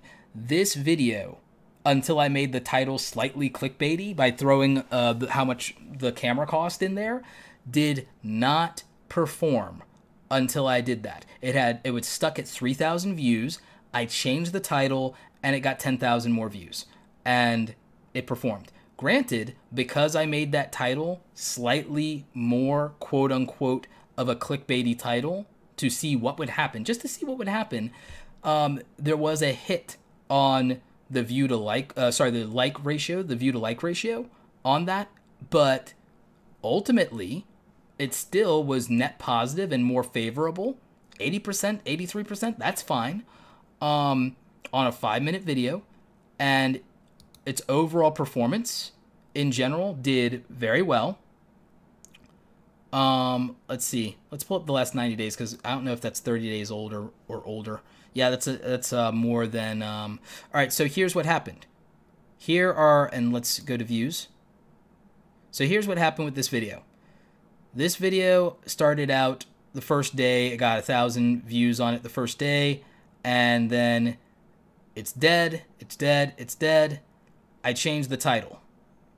And all of a sudden, it gets almost the same amount of views that it did the first day with me changing the title. Then it goes up, and it's getting more views, and then it's getting even more views, and then it hits it again, and then it starts to peter off, comes back a little bit, and it's still trickling in views every day and will continue to do so.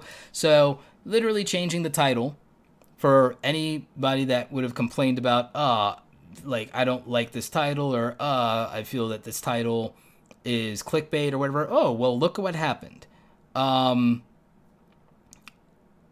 Just changing the title. Didn't change the thumbnail, didn't change the content. which means that title and topic, grabbing the attention, holding the attention, matters. So no matter how good your video is, if you can't cultivate attention for the video in some way, either with the topic that you choose, the title that you choose, the thumbnail that you choose, if you can't get attention, then you can't perform. And if it doesn't get a certain performance, it can't perform in the algorithm. And tagging can help contextually to give you an edge, to give you a little bit of an edge. I know that YouTube in the Creator Insider channel said they literally spent only 30 seconds talking about it. And they said that tags don't matter as much anymore. But they didn't say that they don't matter at all, and they spent 30 seconds on it, which means it lacks context. And because it wasn't Tom talking about it and going deep like he normally would, I don't know if they're talking about all channels tags don't matter or just vloggers and Logan Paul.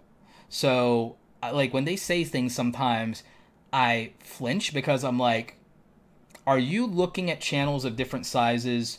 Are you looking at channels of different genres? Or are you picking the stable of talent that you guys favor anyway, like the Paul brothers and the Viners and things like that, and then telling us general things based on that? Because that's confusing to me if they don't give us specifics, or if they don't even start to talk about channel levels and genres. It bothers me when they make a generalized statement and they only give 30 seconds to it, and most of that is not even going a deeper level into context, or all right, it's weighed less. Well, how much? Or on a scale of 1 to 10, how important is this? Saying that titles and thumbnails matter more and knowing what your audience wants matters more is kind of obvious, and it's true. But that's why I can't say that tags don't matter, because I feel like I have enough experience and have looked at enough channels to say it can matter for some of you, and it can matter when you're a small channel to grow. Of course, it doesn't matter if you're already a big YouTuber. If you're already a big YouTuber, it might be irrelevant. And I worry that sometimes when they say things, it's like, whose channel were you guys looking at? That's what worries me. So yeah, I mean, I look at those things. I look at things now in the new dashboard, like average views per video. I look at click-through rates. Where's that here? Click-through rate. So my click-through rate changed too when I did this. So it started with a really low click-through rate for all the impressions that it got when I had the other title. I changed the title and made it more interesting, and look what happened to the click-through rate. More people clicked on it. It was the same thumbnail. It was the same thumbnail, but just changing the title increased the click-through rate dramatically, averaging a 4% click-through rate when it started with like a 1.7. So it more than doubled or tripled the click-through rate just by changing the title to make it more interesting. So if you need to make an interesting title, if you want to make an interesting title, if you want to do that, then your video will perform better, because look what happened. YouTube even recommended and promoted my video more when I made it a more interesting title that could get people to click. And the retention rate on this video was over 50%, which means that people watched it and people enjoyed it and people paid attention to it. And so in this case, there was a really substantial portion of views that ended up coming from YouTube recommending my content versus people seeking out my content, which is normally the opposite. Most of the time when I get views, it's people seeking out my content. This time I got YouTube to recommend and to help me. And I could only get YouTube to help me when I change the title. Because if I look at, impressions, all right, when you first make a video, YouTube gives it the most impressions. It distributes it to the most people it can put the content in front of. So that's your prime opportunity. When you first publish the video, that's the time when it will get the most impressions. But when I changed the title, I was able to compete with that again and bring it back to life when it would have otherwise died. And that saved the video. So I can save a video by doing something like that. So when I analyze my channel and I think about these things, this is how I'm doing it. Ooh, I like this. I can sort through videos based on how many views they have. That's kind of dope.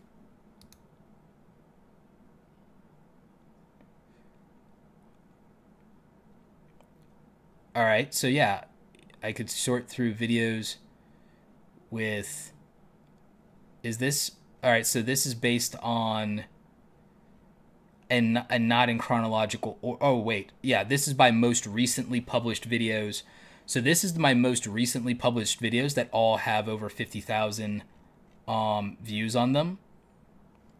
Rows per page, so 1 through 30 of, that's interesting. I like that feature. That's an interesting feature that even I didn't know about in the new dashboard.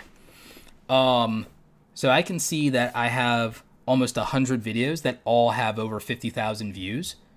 So even though my channel hasn't always had 300,000 subscribers, a 3 to 5% view ratio is healthy. A lot of people are like, oh, well, 10 or whatever. So let's go with 25. Let's go with 25,000. That's a healthy number, right?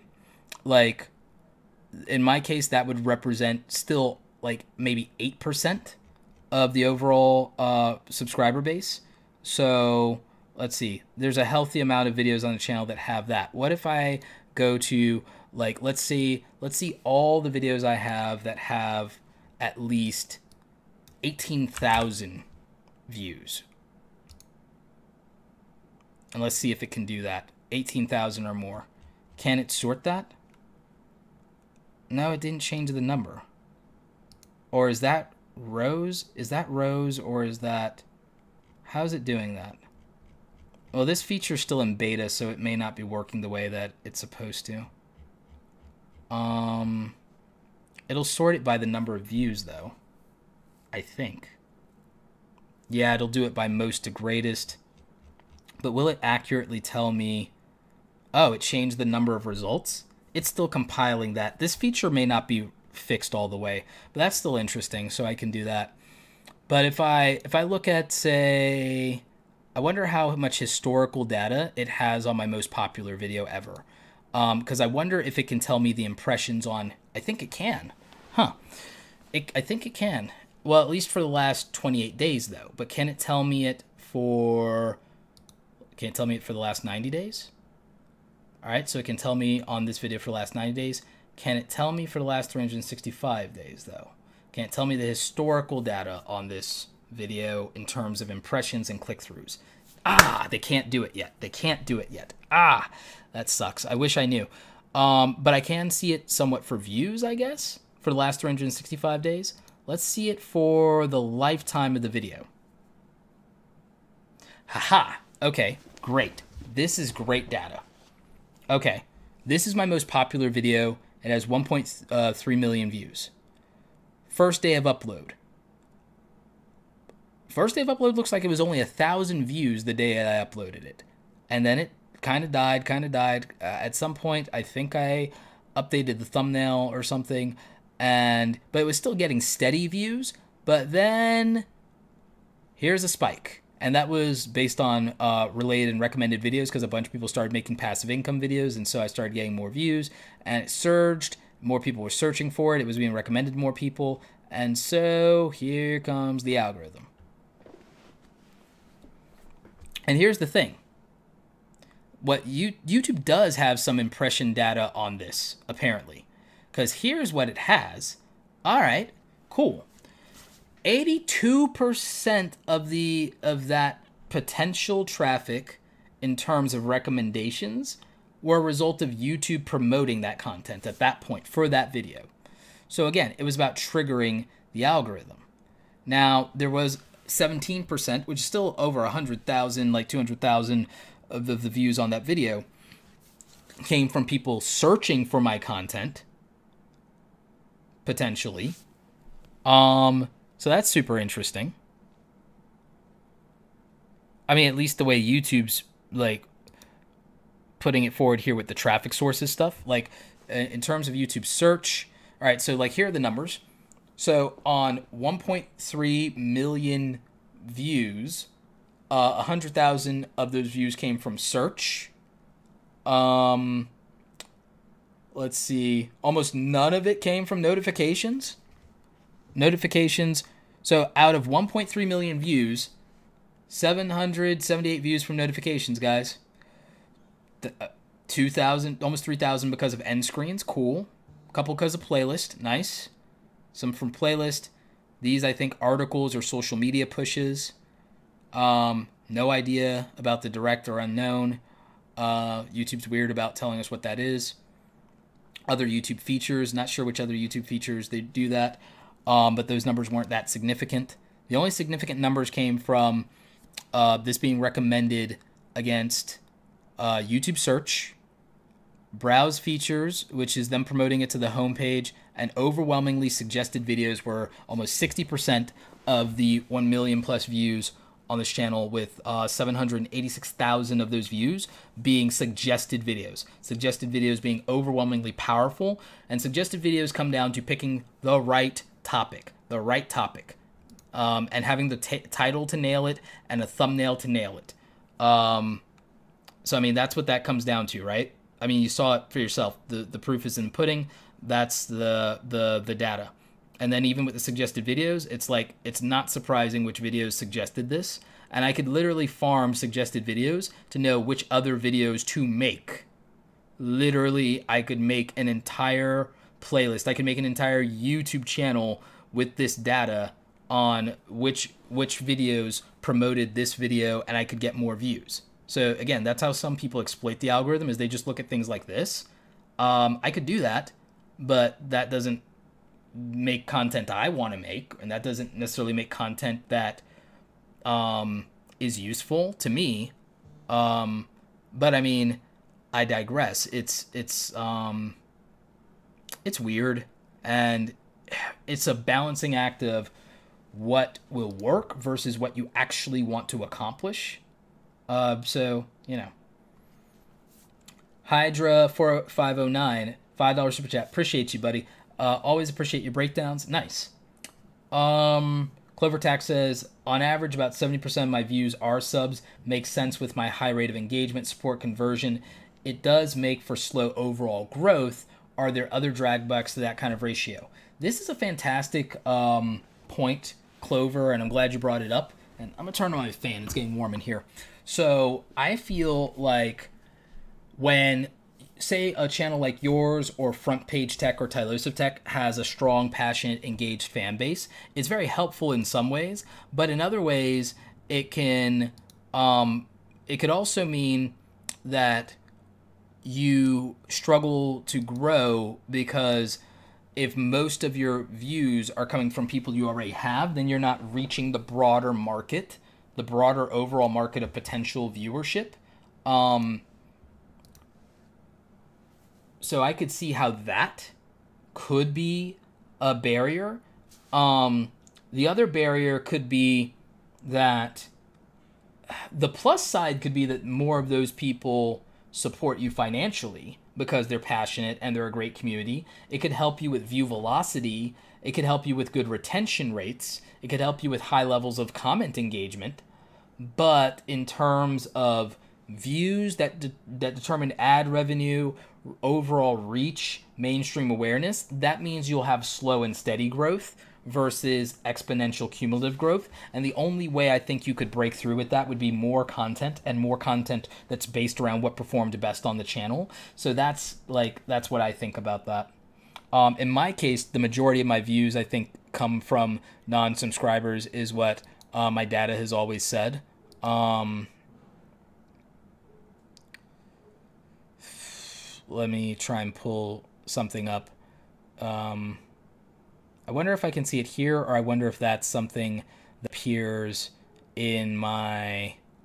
I wonder if that is something that appears more in the mobile app for me versus here. That might be something that I see more in the mobile app. Yeah, I think... I mean, because in general, I feel like in the mobile app, it tends to tell me that most of my views come from come from non-subscribers. Let me see, where do I see that? Audience. Nope, that's subtitle languages. Where do I normally see that? YouTube search terms, suggesting your content, playlist, external, YouTube search. Views in the last blah, blah, blah days. Watch time for subscribers versus non-subscribers. 64% of my watch time comes from non-subscribers. Yep. And that's for the last 28 days. What does it say? Lifetime. Lifetime, 73% from non-subscribers in the lifetime of my channel, as best as it can tell. Last 90 days, 67% from non-subscribers, which explains my growth. If non-subscribers are watching, then it's easier to grow because I can convert people to subscribers who viewed. Now, I can't necessarily convert subscribers to watching every video that I put out. So there you go. Like, and that's everybody, right? So that's everybody. For those of you who are just tuning in, by the way, you'll want to watch the replay because we get deep into the analytics and into the stats. And I think a lot of it is really helpful. I really do. I mean, have you guys been enjoying the stream? Because, I mean, I'm about to wrap up after I answer a few of your questions. But have you guys been enjoying the stream and the data that I'm showing you and the deep dive of the lifetime and recent data of my channel? Because, in my opinion, this gives a more clear and accurate perspective of, like, how this works and why subscribers may not mean anything. Because when 70% of my traffic has nothing to do with subscribers based on YouTube's algorithm, I think that that's important. And I think that I mean, viewers will never know, and viewers will just always give me crap and everyone else, and give me and everybody else crap about view to subscriber ratios and haha, your channel's dead or whatever the hell they want to do. But like, those of you who are paying attention, it's like when you have 100,000, 300,000 subscribers, it doesn't help your views. Not really. Not if you haven't made everyone turn on notifications. Not if you're not doing one type of content and one type of content only forever. It doesn't matter. If you do one type of content, it doesn't matter. By the way, if you're a small YouTuber with like less than 1,000 subscribers, of course all your views are going to come from your subscribers. But you're going to find out over a period of time after you cross 10,000 subscribers how little it helps you. You're going to find out because, like I said, best content creators in the world, people like Lewis Howes. Lewis is almost at 300,000 subscribers just like me.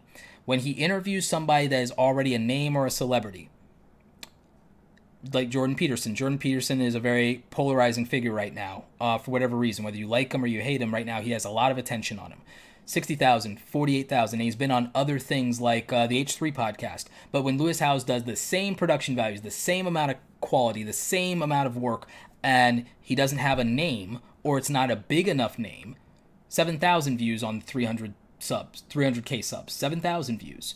Tony Robbins is on, and okay, 20,000 views. And he's had Tony Robbins on the channel before. It's interesting. Like, depending on who he has on, it will be, this is him with Ellen DeGeneres, 7,000 views. Why you need to write a book.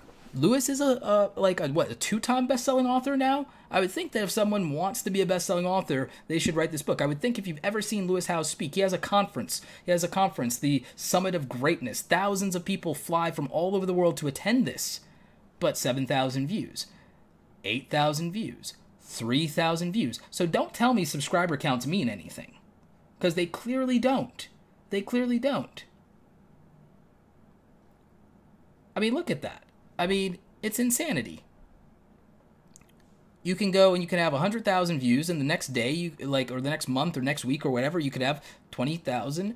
You could have 3,000. You could have 64. You could have and it doesn't matter how much the timestamp is, because he's had stuff that's short and sweet that doesn't perform, and he's had stuff that's big that performs massively. And again, it depends on who the guest is, or if there's no guest that doesn't necessarily perform. It's insanity. It's all over the place. And why? YouTube algorithm. Look at this. I mean, Lewis Howes and Gary Vee. What more could you ask for? Lewis Howes and Gary Vee, 2 millionaires. You know, like, what more can you ask for? And they're only asking for 1 minute of your time and 5,000 views. But, oh, we got 300,000 subscribers. Like, it's insanity. It's a madhouse. A madhouse, I tell you. So don't tell me subscriber counts matter. They don't. If you're not Logan or Jake Paul, your subscriber counts won't help you get views. It doesn't matter. It's completely irrelevant.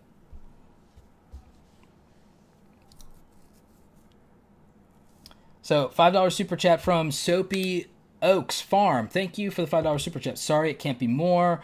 A little channel, but I do appreciate what you're sharing. Well, thank you. I appreciate that. Like, you know, if you're a small channel and you're like, you know, you're struggling or you're not doing well, it's like you don't have to super chat. I appreciate you just tuning in, and I hope that the content is helpful to you. I hope that the data and the things that we're reviewing help you with your perspective, probably more than anything. But I also think this is actionable for the far majority of you. So I really hope it helps, and I appreciate every single super chat. I appreciate every question, the commentary. I appreciate Andrew and Clover Tack and Jay Leibs moderating. Thank you guys so much. Living with the Guzmans, thank you for tuning in. I love you guys. I love that you guys always support me. You guys always show up. Thank you. But yeah, keywords/tags. Keywords/tags do matter, and I think when you're a small channel, or I think when you are an education channel, or I think when you are a specific type of channel, especially when you're growing, or if you make evergreen search-friendly content, I absolutely believe tags matter. I believe they matter.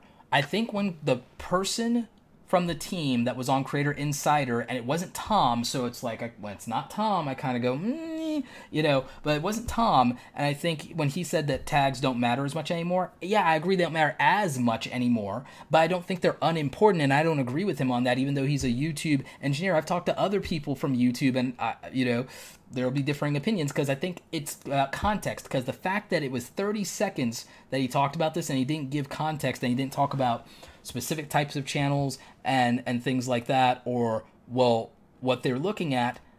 If the majority of YouTube is entertainment and vlogging, I can see an argument for tags don't matter, and that, well, this big channel didn't do tags, but if they're an entertainment channel, well, I think they could still benefit from it. I get it if they don't do that and they're still successful, because there are more than one part of the algorithm to care about. There's more than one thing in the algorithm to care about. So I totally get that, and I think that's valid. It's fine. But,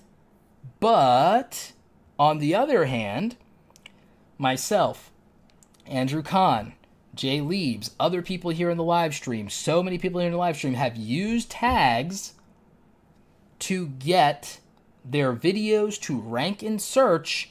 And remember, the people who are crushing it in YouTube that are entertainers, the way that they get their views is not the way that I've gotten mine. Because remember, in the last 90 days, let alone the lifetime of my channel, but let's look, we'll do 90 days and I'll show you lifetime, how this works. Look at this. This is views. This is YouTube search. YouTube search compared to every other way that I could get views. And you see this green bar here? This is YouTube and them pushing me to things like the home page, my actual subscribers feed, and notifications. Not helping me that much compared to suggested videos and to search. And suggested videos and search are based on titles, descriptions, and tags, and user behavior. Now, we'll wait patiently for the lifetime views to load up. All right. And looky here.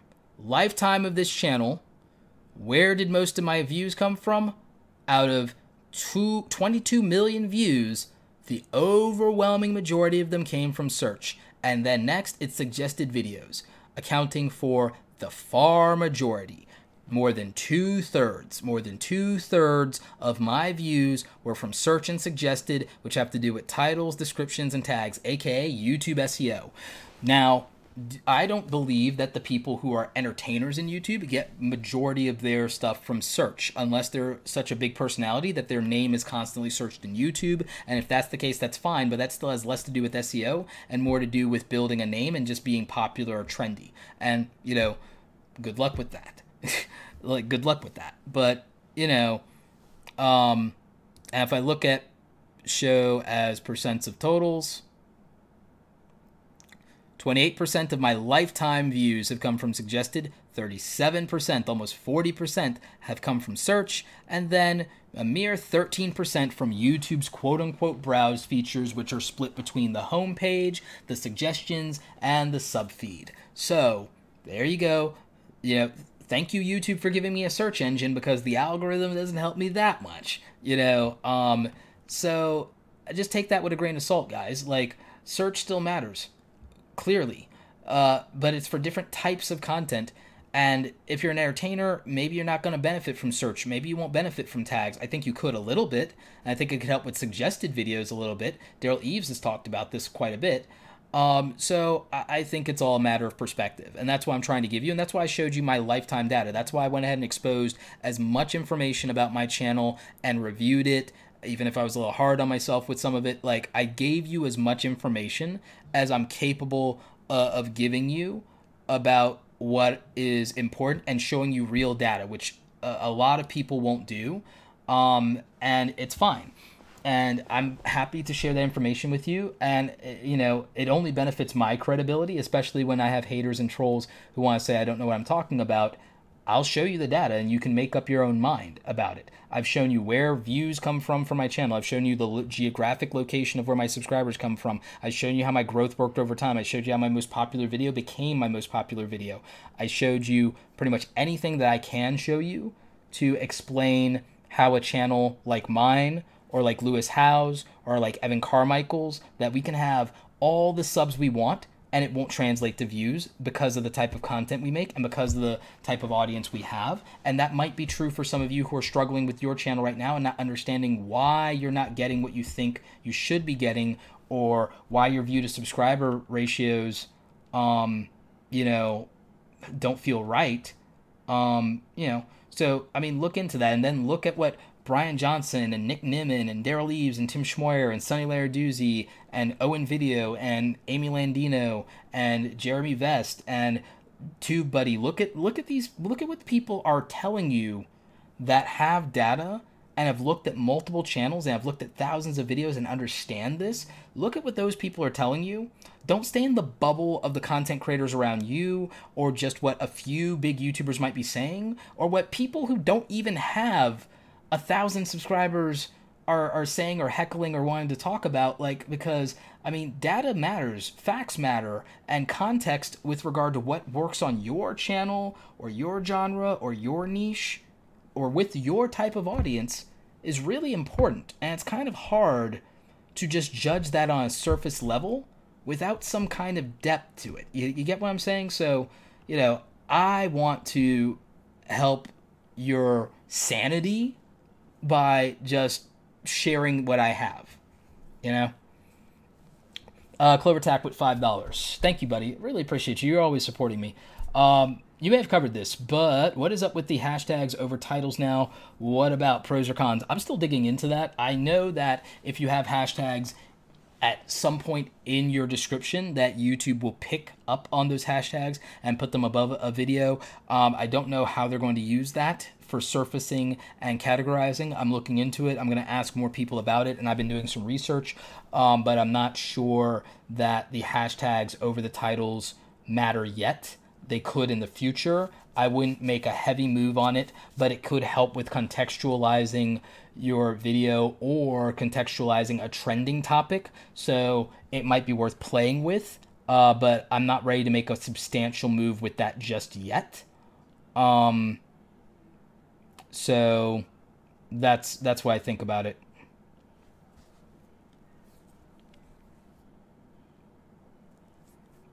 Any tips for getting more active subs on a gaming channel?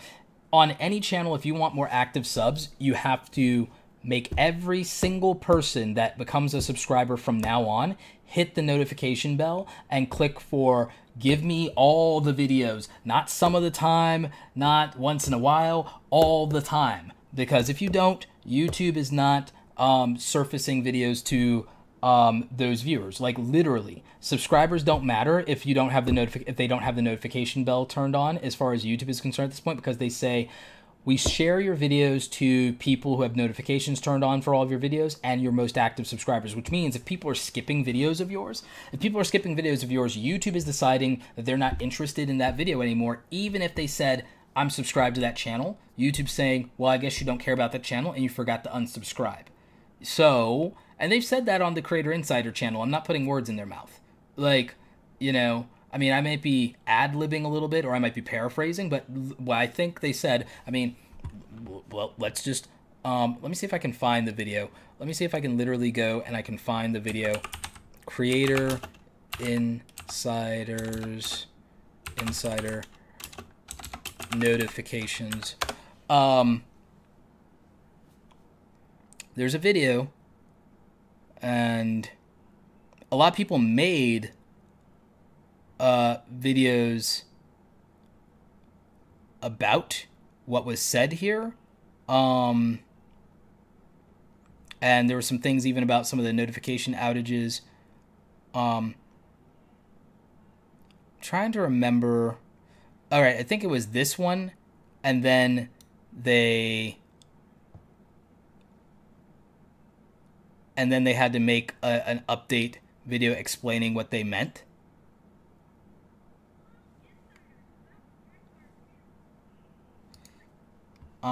Let's see.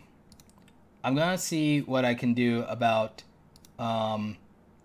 getting the volume here to be loud enough for you guys to hear it or something. You might need to just watch this video. I'll drop it in the description for you. But if nothing else, if you guys can't hear it, I'll explain whatever I think was saying. But I think there's a point. Maybe somebody in the comments.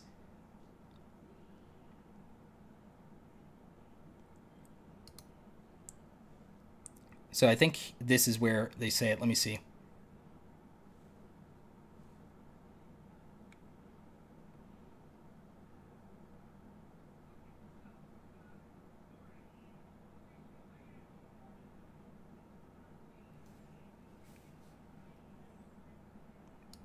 So what she's saying is, I get asked this all the time. YouTube, do you notify all my subscribers every single time I go live or upload?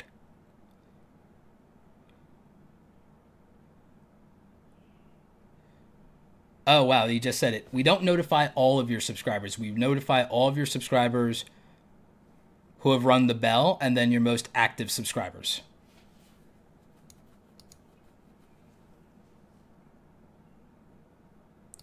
We notify the people who we believe would be most likely to tune in and watch your content. We don't notify all of your subscribers. We notify people who've hit the notification bell and people who we believe to be most likely to tune in and watch your content. True story. So I'm going to drop this link in the description, and I'll drop it in the chat for this video. Now, they got some backlash about this, and then they clarified, and you know there was a lot of things there, and context matters, and it's important. But I really want you to kind of hone in on that, because there's the mistaken presumption that I prefaced in this live stream. Creator Insiders YouTube notifications, that okay, if you have subscribers, they must get your videos every time they upload, that you upload, and that if you're not getting views, then your subscribers don't care about you, or they don't care about that content, or it's a bad video. Wrong. Everything about that idea is wrong. And now we have actual evidence regarding that. Granted, they did an update video to that you should also watch, that is linked in their description. I'm going to pull that video up and link it here as well, because I want you to have, you know, that information, because there was some outrage about this. So I want you to have, all the information. And in general, you should subscribe to and you should watch the Creator Insiders channel. I really love what they're doing with this. I love that YouTube is being as transparent as they possibly can with this. But you also, subscribers don't matter, Linus Tech Tips. Don't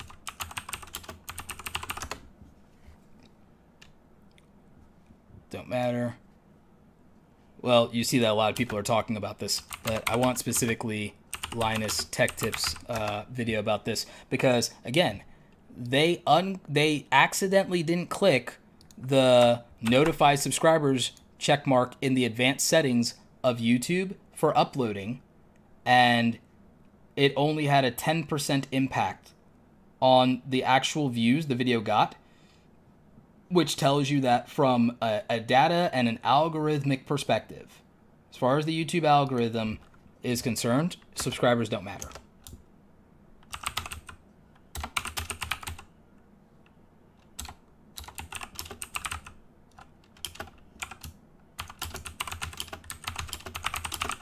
And none of them matter. Yeah, Linus did a video and they talked about their analytics. They streamed this and he explained it really well. And so, I mean, when a 6 million subscriber channel can explain to you that their audience, which is significant, if it doesn't matter if they get the notifications of a video upload, it doesn't impact views in a significant way, it tells you that subscribers at this point, or at least when you reach over 1,000 subscribers or 10,000 subscribers, that subscribers might mean nothing to your view count at the end of the day. Mike Van Doozy with the $5 super chat coming through. For some coffee, Roberto. Thank you for the info and the insight. I'm going to actually treat myself to Starbucks today, I think. I think I will treat myself to Starbucks. I might even treat myself to a movie today. How about that? What should I go see if I go to the movies? Let me know. Drop that in the comments. Let's see.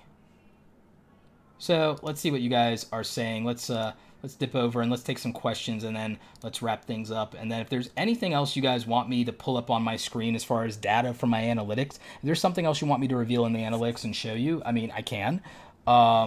I think you've seen pretty much everything that you are allowed to see and that I can show you. But if there's something I didn't drill down into, let me know. And let me just make sure I didn't miss any super chats. Wished upon a vlog. Thank you for the $2 euro. I appreciate that. The salon guy coming through with another $4.99. I'm crushing it, which has gained me some new followers. You're in Crushing It. Oh, the salon guy. You're in the book Crushing It by Gary Vee. You know what? I think I actually remember that.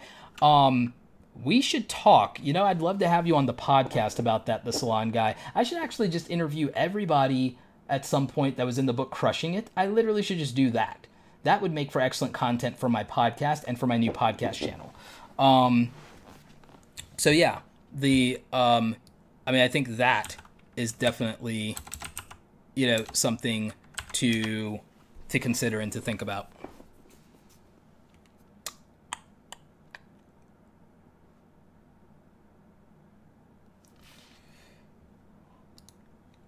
So let's see. Let's look at the chat, see what you guys are up to. Let's see what you're talking about.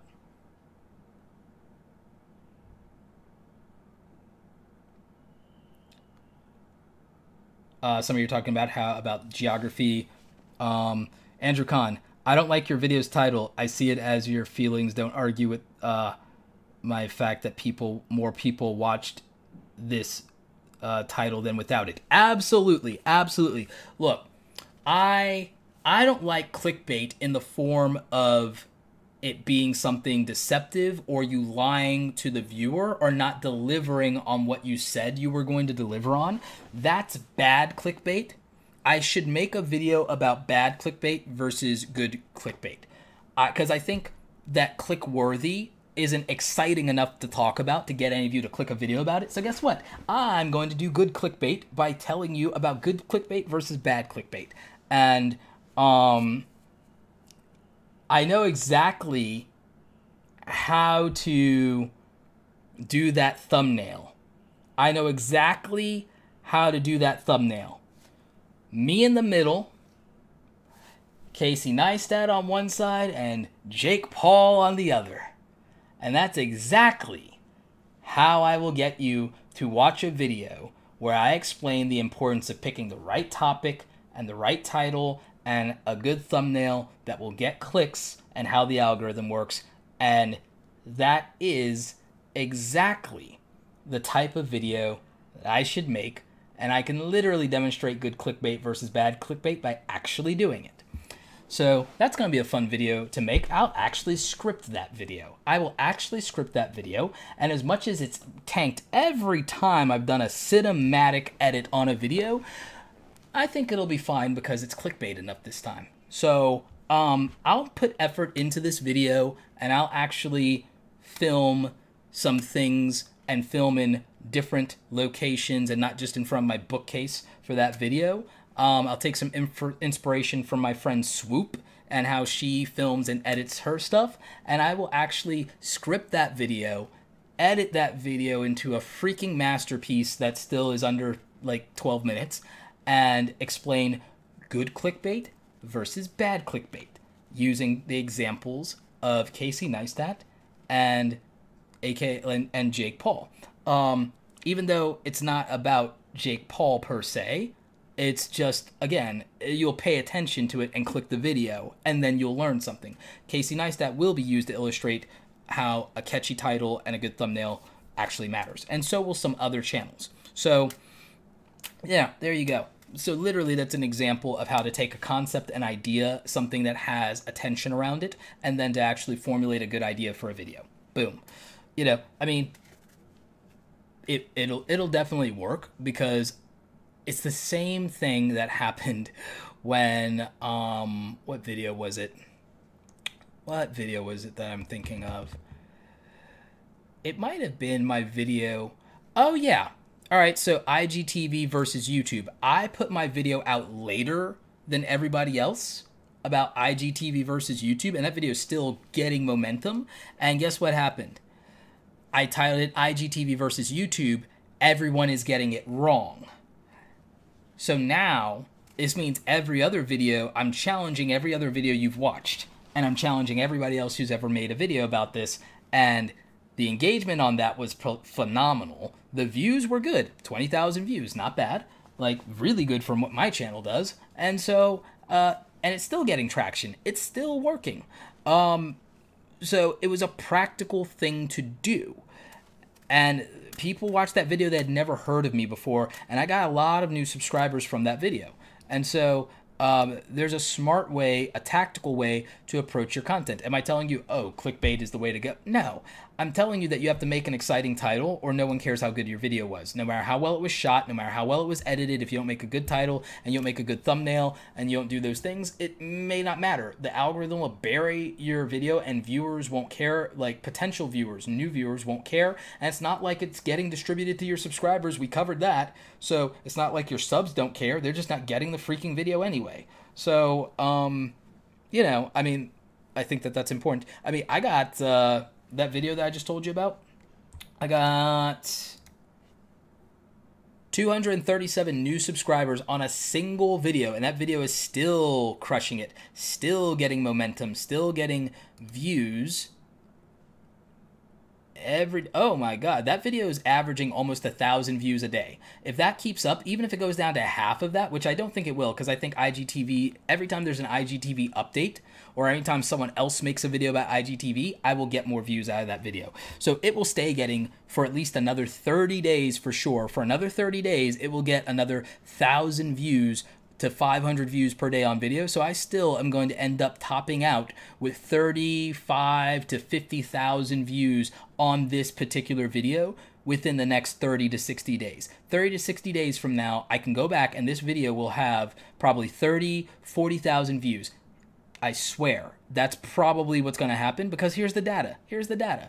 So, and I got subs from it. I got 200. So wait, think about it. Think about it. Every time, because it would not be every time, by the way. I don't go net positive every time I do a video like that. But think about it.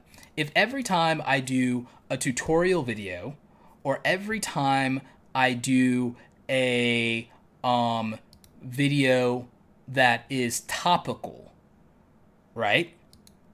Like how many, like, and get 200. So if I average every time I make a new video that's topical, and I did it for 30 days, if I got 100 to 2,000, sorry, 100 to 200 subscribers, every time I upload a new video that is topical or trendy or relevant to make, and my videos are evergreen, and I get subscribers on my old videos anyway, that's how, when I was doing daily videos, I could get 12,000 new subscribers in a month.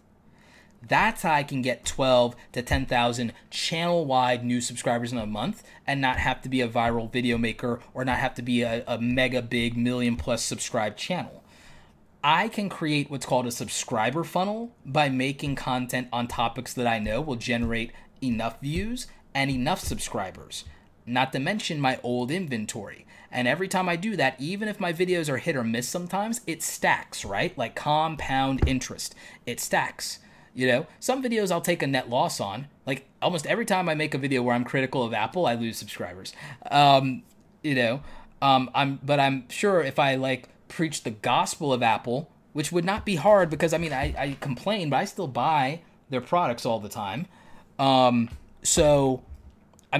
could go either way, and I would either gain or lose subscribers on something like that, right? My collabs don't necessarily do overwhelming net plus subscribers by any stretch of the imagination. So for those people who think that I can just get subscribers or views by either collaborating with friends or larger people in the community, I just showed you it don't work that way. It doesn't help that much. But it's fun to do, and I would always do those videos, even if there were no financial or viewership gain, because technically, for the cost of travel, there isn't any. So if I think about it from that perspective, and if I analyze the long-term like stuff on these things, it's like I can get X amount of subscribers per upload when I do certain topics, and I already know that, and I have enough data to prove to me what will perform and what won't when I look at it.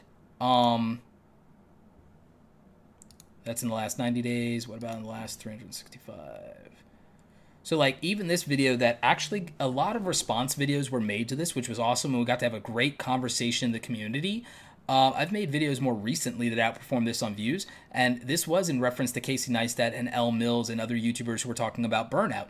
I only got 19 net positive subscribers on that, and the video didn't quote-unquote go big or go viral, even though it did spur an important conversation in the community, and I made a playlist of dozens of videos from creators who expressed their own pressure about being a YouTuber, and it was a great conversation, and I'm happy I made the video. But you can't think that, oh, the only way to get subs is to put a big YouTuber in the title, or even to collab with a big YouTuber, or to get a shout out, because it doesn't do anything. And I'm showing you the data as proof. Literally, with no editing, and doing rants with no editing, I can perform much better. Now, granted, in this case, I think I lost subscribers on that one, but I don't know what to attribute that to, but it was still an important video because that motivational rant, people told me it meant a lot to them.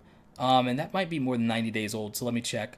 Nope, it's still, yeah. Like that video on how to find motivation when you have zero, and that being a rant, still mattered for those people who watched it. The comments on that almost 5,000 view video were really good, and the engagement, the thumbs up on it, 500 likes, I mean, that mattered to people.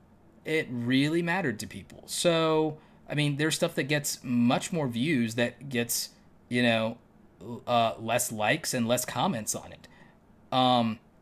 So there's, you know, there's a trade-off, and there's a matter of perspective, and that's why I like data, is that data tells you some things. It doesn't tell you everything.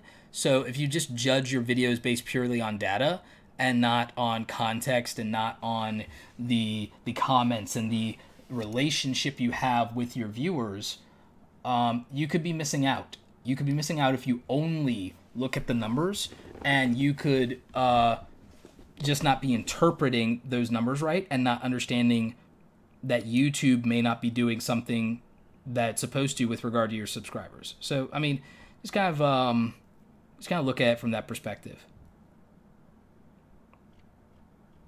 So let's see here. I think we got some more super chats. We definitely have some more engagement from you guys in the live chat here. About to wrap this up. $5 from John Boy. Thank you. Great info for my channel. I'm about to launch. Thanks. Okay, cool. That's awesome. I struggle on titles sometimes. Everyone struggles on titles. Even I struggle on titles. Tech Rant. Nice. Love the name. Creators supporting creators. Thank you for the $2, buddy. Appreciate you.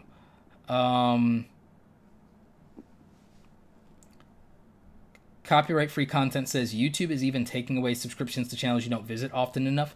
Possibly. I want to believe that that's a glitch. I want to believe that's a glitch. I want to believe that's not a design feature. But I was unsubscribed to Gary Vee, but I understand that that could have been some kind of glitch. So I'm hesitant to say that that's happening, but it could be. It could be.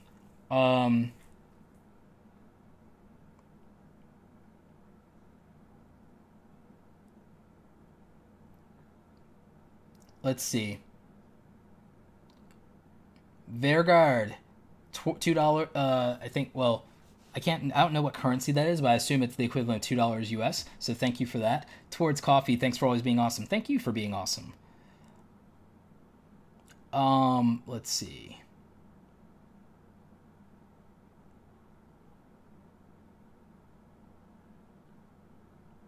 When will you see the video? The video on good clickbait versus bad clickbait. The Casey Neistat Logan Paul video or Jake Paul video, that is going to be, oh, maybe it should be Logan Paul because of the upcoming boxing match. Well, that works with Jake too, and I think Jake's more relevant than Logan at this point. Yeah, it'll be Jake. He's probably got the better pictures out there too, to be painfully honest.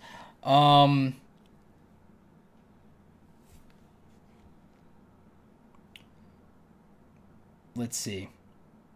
Wished upon a blog. Roberto, I remember you saying not to be afraid to talk about what you think and be more open. I have done that recently. It has actually got me way more views. Thank you. Yeah, I mean, I think that those kind of things matter. I think that vlogging isn't dead. I need to make a video about this too, and this one will be much more thoughtful. But it's like vlogging isn't dead, but I think people aren't doing vlogging that well. And then they're wondering, or they're like, I mean, watch Psych IRL.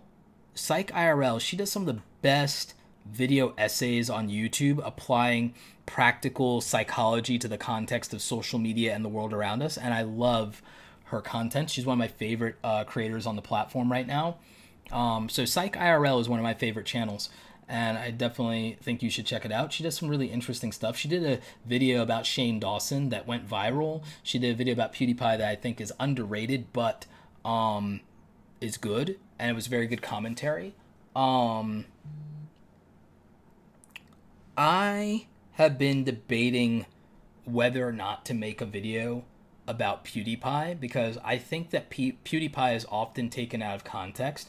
I think that PewDiePie is the biggest creator on YouTube for multiple reasons. I do think timing had something to do with it, but I think the psychology of his channel is very interesting, and I think the relationship that he has with his audience and the fact that even though he's the biggest YouTuber, he operates much in the same way consistently that he did when he was a much smaller channel, and I think that that's very telling, and I think that it's a really good case study. The thing is, and it's like, I keep debating making this video because I think I'm going to be taken out of context for making the video. I think people will either have one or two opinions. They'll think that the things that I say that are critical are me hating and being jealous. I think the things that I say that are positive are me sucking up. I can't win with this. Like, I can't win here. But it's like, it's a thing that I want to kind of talk about here, but it's so annoying. The YouTube community in some weird ways is frustrating because like you can never win. You in a weird way, you can, if you, depending on what you care about, what you can consider winning. But if I consider winning being people taking the video for what it is and understanding what it is instead of taking it out of context or applying the lens of their own bias to it in a very negative way, oh, then you can't win at all. Like, right? So it's one of those things to where what's frustrating for me, it happens no matter what you do, but like, it's the most frustrating thing for me to be misunderstood or taken out of context, right? I think a lot of people feel that way. Like, so I think even if I'm being favorable to the things that I think are smart about what Felix does and the things that I like, and then the things that I don't like or I think he wins in spite of, because here's why that usually wouldn't work for anyone else, I feel like it'll be taken completely out of context, and I feel like people will just want to dissect every little thing instead of appreciating the thought behind what it actually is, and that you can respect and appreciate or even like aspects of somebody's content and not love other parts of it, and that you can still be a fan, disagree with some things, dislike some things, overwhelmingly like other things, and it's not sucking up, or it's not trying to get views as much as it's trying to communicate your point of view. Like, I feel like there's a part of the YouTube community who doesn't feel you're ever allowed to talk about a big YouTuber. Unless you're, but that same group of people will never talk trash about the drama channels or the commentary channels that make their entire channel about that, right?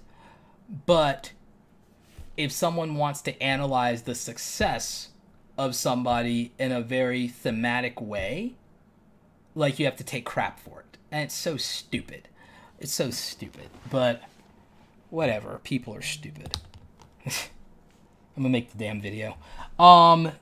Just not right now. I've got other things I want to get through first. And I have to actually research that video. I have to outsource the research for that video. And then I have to actually script that video. It's literally, in my mind, it would be almost the opposite of a content cop to make that video. That's kind of the interesting thing about it, right? It would literally be the opposite of something like that. I don't know. I'm just spinning thoughts here.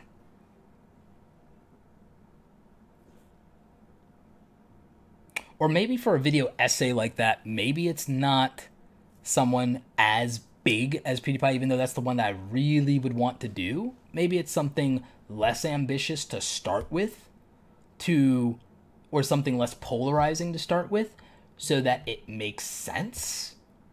I don't know.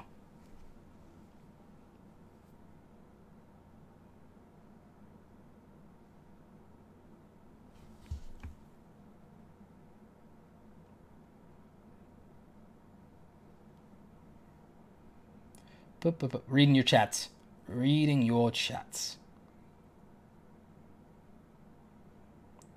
Let's see here. What do you guys have to say?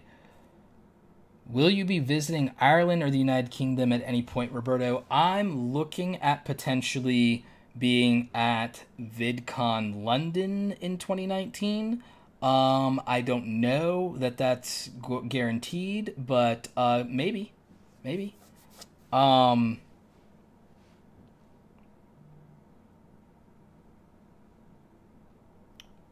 I've already compared my CTR across different types of thumbnails. I think it has a lot more to do with the title than the thumbnail, though. So, yeah. Any views or samples for media kits? Use google.com/slides to make your media kit. I think that'll be helpful.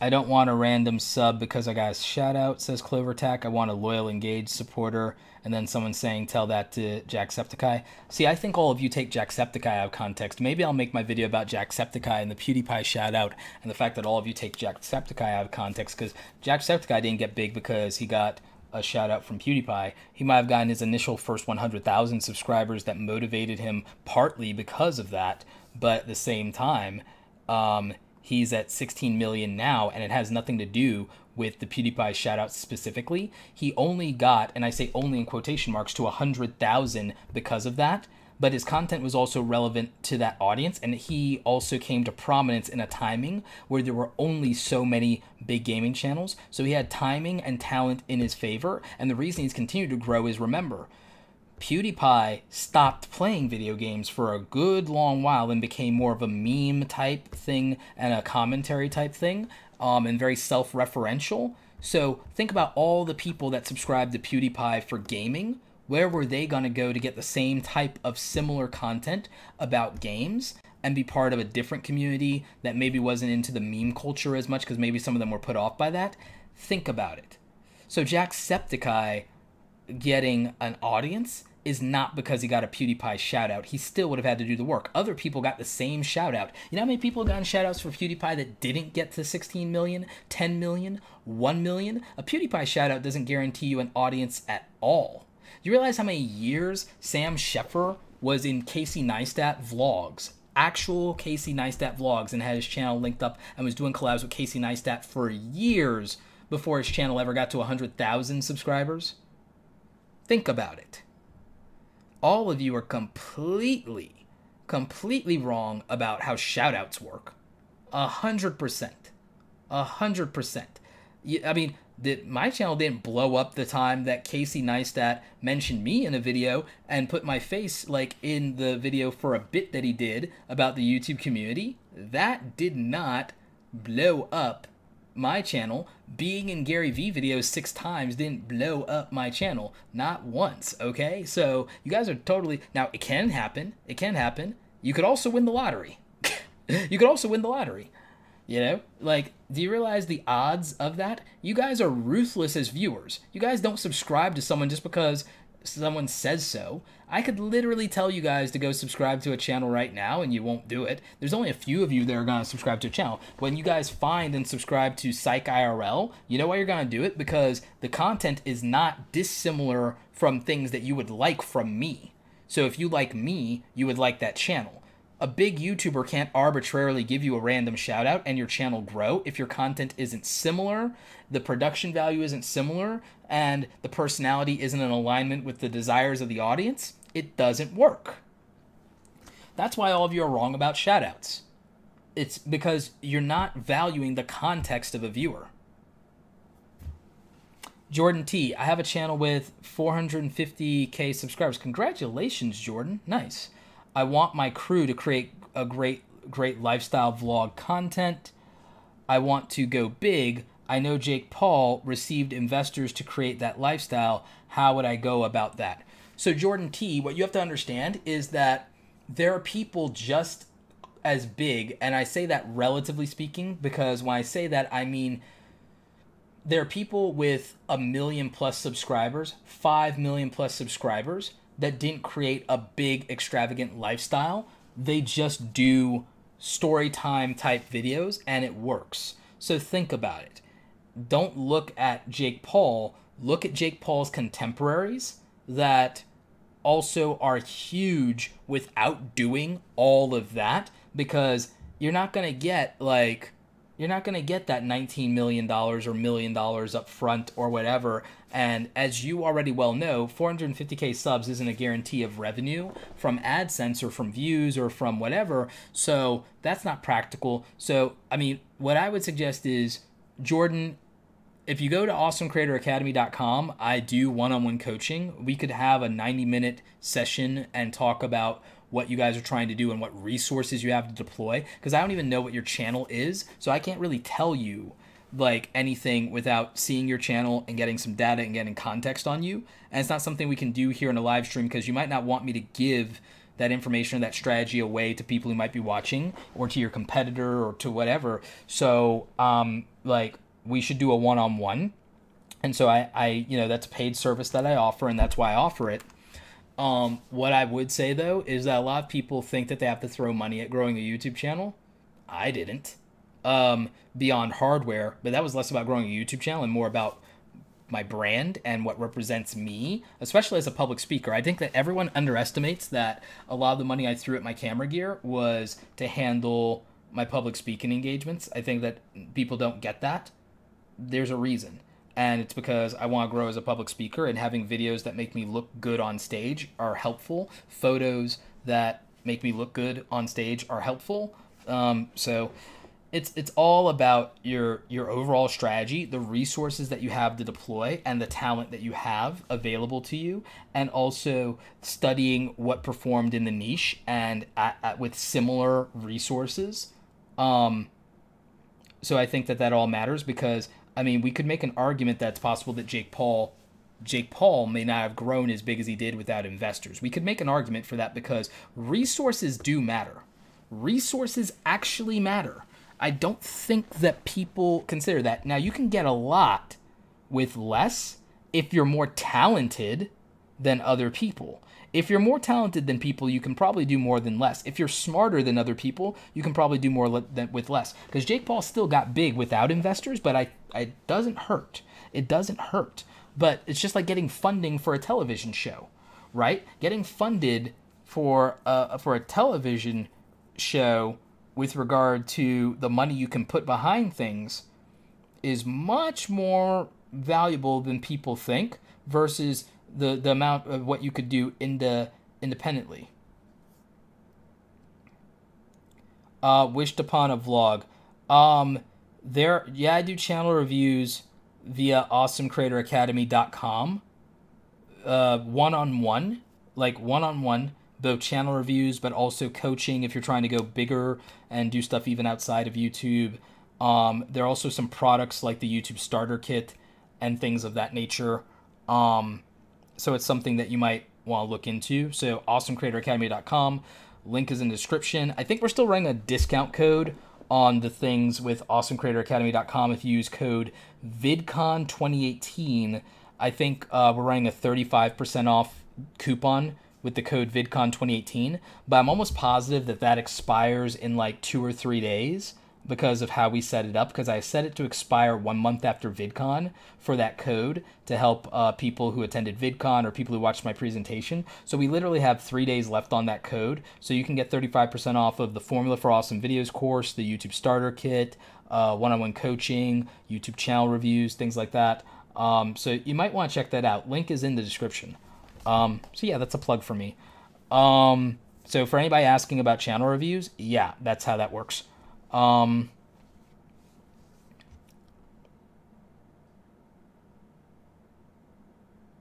yeah.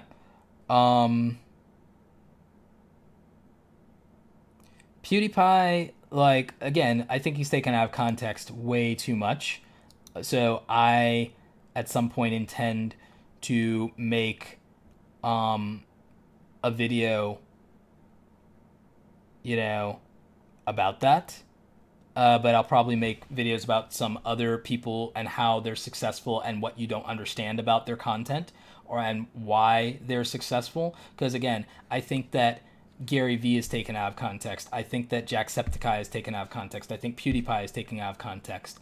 I think that until recently, Shane Dawson has been massively underrated. I think a lot of people are making stuff about Shane Dawson, so I don't know if I want to even do that.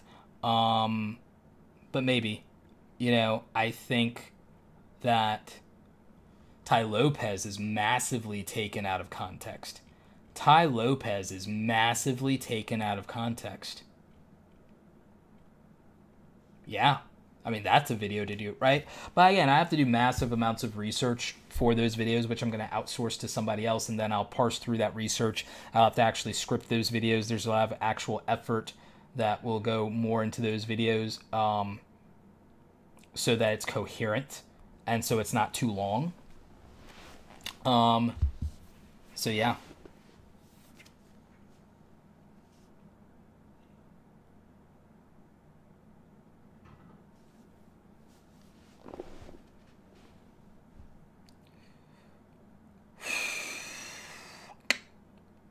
let's see. When it comes, CloverTax says, when it comes to big channels, it is all perspective. Props for hard work, sure, maybe. But do most of them mean anything to me? Make a difference in my life? Do I subscribe? Short answer is no. Yeah, but most people aren't looking for that value proposition, Clover. And by the way, there was a little bit of dead air because I was reading people's comments, trying to understand what they're saying. So, there's that. Wish upon a vlog. Will you ever do any videos in relation to Star Wars on your own channel? No, not unless it's analyzing the marketing or branding of Star Wars in some way, or unless I do a Photoshop tutorial that's related to Star Wars in some way. No. Trying to get the channel focused as much as possible. So what I would say, Clover, is that not everyone is looking for someone's channel to make a difference in their life. Some people are, and I think my channel is for people like that. But I think that some people are looking for that shallow, low-hanging fruit entertainment because they had a rough day and they just want something mindless for 5 minutes, and there's a good market for that. YouTube has no shortage of that. It's an embarrassment of riches, as they would say, when it comes to that kind of thing. So, it's about, I think that's why most of my audience is probably 24 to 34 and then skews older. I think that's the reason, is because those people are looking for something more substantial, I think. But the majority of YouTube is a young audience, right? And they're not looking for something that heavy. It's escapism. So that's why those channels are big. Escapism is why there are channels that are just bigger than Tony Robbins and Gary Vee and Grant Cardone and Evan Carmichael and me and Sonny Larduzzi and Amy Landino and Owen Like that's why. If it's like, oh, what, your channel's not that big or blah blah blah, even though we're in literally the top 1%. We're literally in the top 1% of all content creators on YouTube. Everybody at 100,000 subscribers, actually at 50,000 subscribers. If you're at 50,000 subscribers, you're in the top 1% of all channels on YouTube. I'm not even joking. I have Social Blade data that backs that up. It's the truth. So there's that. But people don't like to hear that. It's million or bust, or you're quote unquote irrelevant. You can be like, what? Didn't Jake call KSI irrelevant at 17 million subs, or try to say that Deji, Comedy Shorts Gamer, who I think has how many subs does Comedy Shorts Gamer have? I think, and Jake constantly called him irrelevant, repeatedly, and he's at 9.3 million subs. So wait. You're almost at a diamond play button and Jake Paul thinks you're irrelevant. So what does he think about his viewers that are aspiring YouTubers? That makes me wonder sometimes. But I don't think he really means that so much as he's just saying it to be hurtful or to be edgy, because, you want to hurt a YouTuber's feelings, like quote unquote call them irrelevant. Right? So,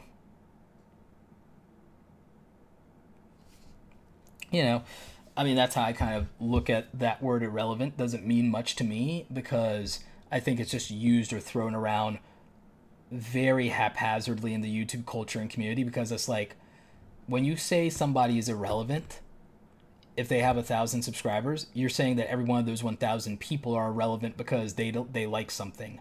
And I think that that's disgusting, frankly. I think to say that somebody's irrelevant because they have 1,000 subscribers is stupid, and it's disgusting, because you're saying to those 1,000 people that what you like doesn't matter because most people don't like it, or because it's not popular enough, and screw off with that, so that's how I feel about it. So, irrelevant, the word irrelevant from me, if a YouTuber calls another YouTuber quote unquote irrelevant in that way purposefully, it's like, I think they're being personally very dismissive, and if that other YouTuber decides to take a swing at them, I'm gonna laugh. It's not funny, and I'm not promoting that. I'm just saying I'm personally gonna laugh because I'm going, oh, saw that coming, because human nature, that's how I feel about that. I'm just being very straightforward about it. I'm not gonna sit here and I'm a very positive person, but I'm like, the world isn't all sunshine and rainbows. It is a matter of perspective of glass half full, glass half empty. But, you know, I think that a lot of people are consumed by ego right now and consumed by the desire for attention. And I think that's why it hurts to be called irrelevant, because it reveals this underlying insecurity in the current culture of that if enough people don't care about you, I guess you don't matter. And that's so stupid. That is so stupid. Your intrinsic value is not based on how many people give you attention. That is so stupid.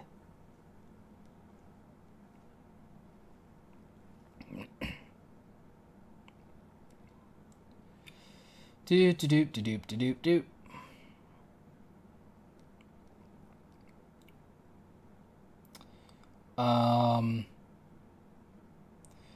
Yeah, Nadaton says, Jake said that to be cool because that's what his fans want to hear, right? Maybe. I don't know. I'm not a mind reader.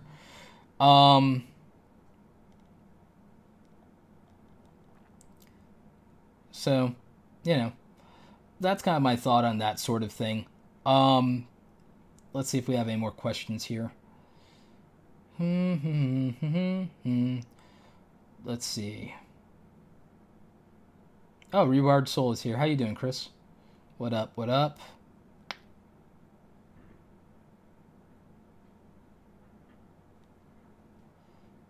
Yeah, but I think more people are doing the escapism thing than are looking for earth-shattering, life-changing content, or more people would watch Gary Vee than watch Jake Paul. You know, more people would watch Lewis Howes than watch Liza Koshy. And I love Liza's content.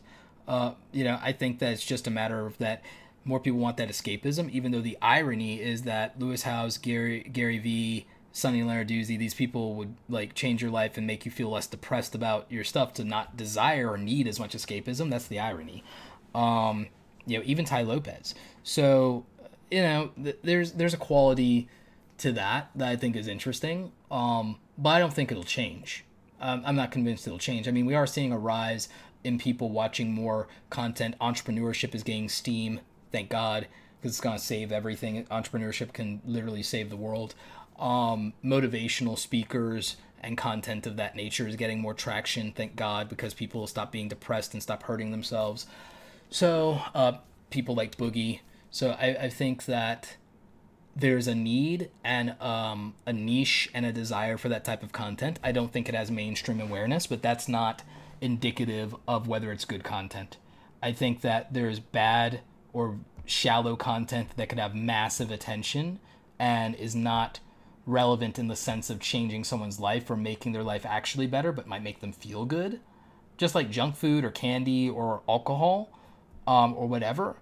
And then I think that there's really solid quality, substantial things that are still very good and very helpful or useful. But I don't think that it invalidates a person's desire for those other things. I think that their desire for those things are valid. I just think that the market demand is not indicative of quality, right? I think just because something got a lot of views doesn't make it a good video. But I think that something not getting a lot of views doesn't make it a bad video either. I think that a good video or a bad video comes down to what an individual viewer got out of it for them, and that we have no business trying to judge that in a broad way at scale beyond whether a video accomplished the goal it set out to do. If your goal for a video was to get a massive amount of views, you could harshly consider it a failure if it doesn't, if that was your goal. But I think as a viewer, to make the assumption that someone made something just to get views and then to judge it on that is shallow and stupid, because videos of mine that tank made me a lot of money because of the way I marketed them, or the product sales, or the affiliate thing, or the sponsor thing. So if the goal of that video was, is this video a net positive for me financially, then it's an overwhelming success. And a viewer will never see that on the front end. They will see a video that they think underperformed, but it did exactly what I wanted to do, either in the way that it benefited the viewer or how it benefited me financially. And how it benefited the viewer and how it benefited me financially is much more important than whether it had a good view to sub ratio. So let's think about that. How this impacted someone's life, how much money it put into my pocket, How important are those things on a scale of 1 to 10 compared to whether it was a good view to subscriber ratio? View to subscriber ratio is completely arbitrary and irrelevant at that point. That's dictated by the YouTube algorithm. That's not dictated by how well I made the video. That's not dictated by how much effort I put into the cinematography, the editing, research, none of that. The YouTube algorithm doesn't care about any of that. The YouTube algorithm cares about market demand. And market demand, when you consider the majority of people, probably not rocket scientists, doesn't mean more than what it means. Market demand is market demand. The market is the market. But if the majority of what you're trying to accomplish doesn't fit the majority of how well people behave, doesn't matter. But here's context. The majority of people don't have the money to invest in real estate. So regardless of how big your channel is, if you make a video about real estate and the majority of people don't watch it, well, the majority of people can put their money where their mouth is. So if you got a lot of people into your investment fund, or if you got new business out of that, and it was a few views, but it was the views of people with very deep pockets, isn't that a little bit more important than it going viral? Isn't it more important to have a video with a few views from people who can spend money with you than to go viral? Think about it.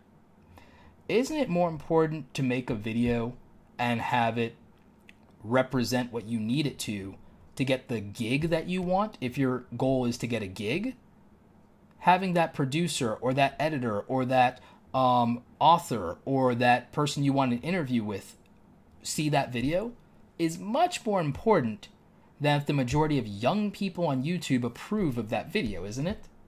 That video that you use that doesn't get a lot of views, but it gets enough views for you to end up on the Ask Gary Vee show. Isn't that more important?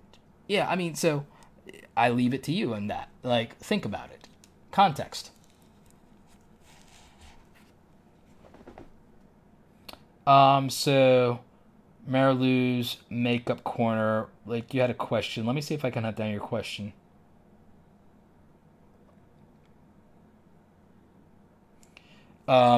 Yanatan, if you want to know about the affiliate marketing stuff, reference my video on that. Hunt it down, my friend. Hunt it down.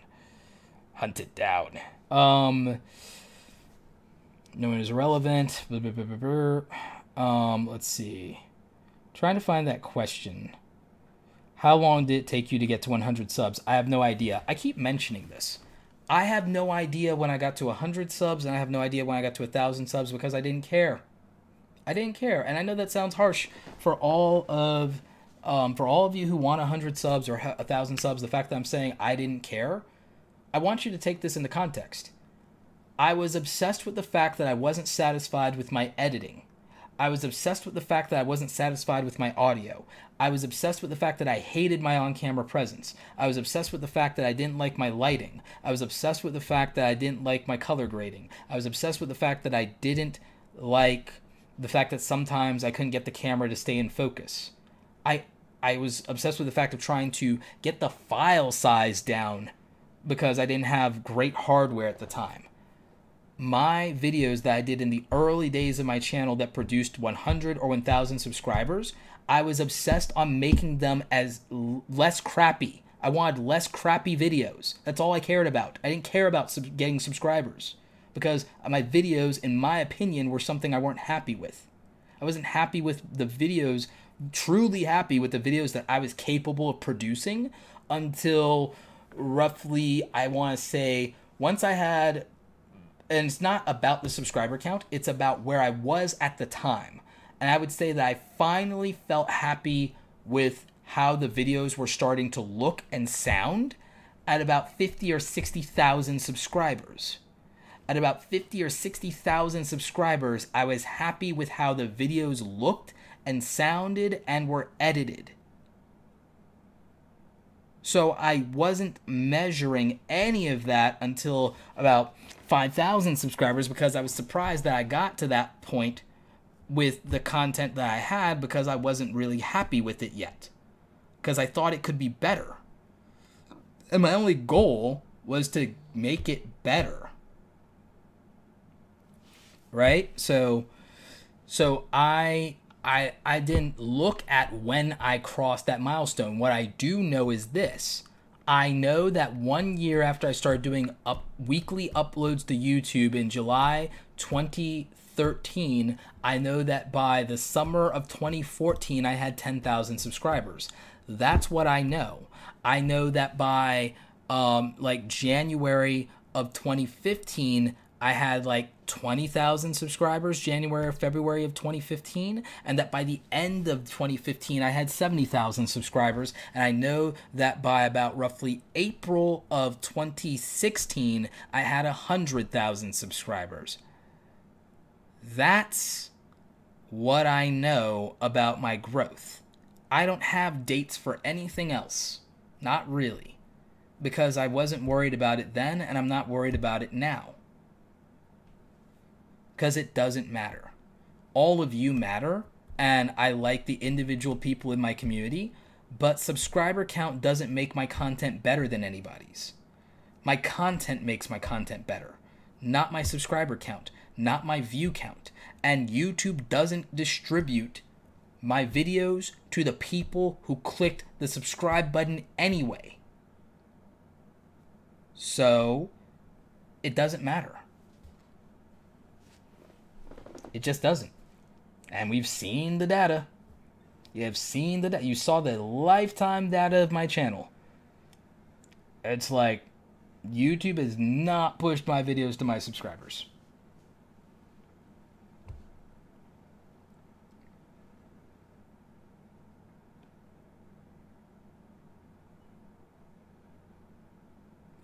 When you, Roberto, Makeup Corner asked, Roberto, when you were happy with your content, did you delete older videos? Most of my older videos exist on the channel. The only videos that I privated or unlisted either no longer fit with the theme of the channel that because they're videos I did because I was bored, or they're videos that I didn't leave up because the information was so outdated as to the point of bordering on possibly being misinformation. And so I either privated that or I unlisted it.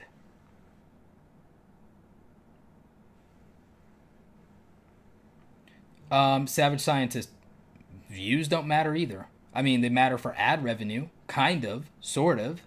There are more variables than that, because none of you are accounting for effective CPM rate, because you guys don't know what effective CPM rate is. I'll make a video about how much money I make on YouTube, which will, just so it's a heads up, that's a clickbait title, because it's nobody's business. I'm not going to tell you. You guys have already seen in analytics what I've made on AdSense. So, and AdSense is not what I make on YouTube as a whole, so it doesn't matter. But it's a clickbait video to actually teach people how to make money on YouTube and the variables that control the algorithm for ad dollars that they don't know about, which proves the point that you can make on a million views. Here's a fun fact. On 1 million views, you have just as much of a chance of making $500 on 1 million views as $5,000 on 1 million views. But you don't know where you're going to end up in that until you actually end up there, because you could get 1 million views and get $300, $500. You could do 3 million views and make $1,000, and that's it.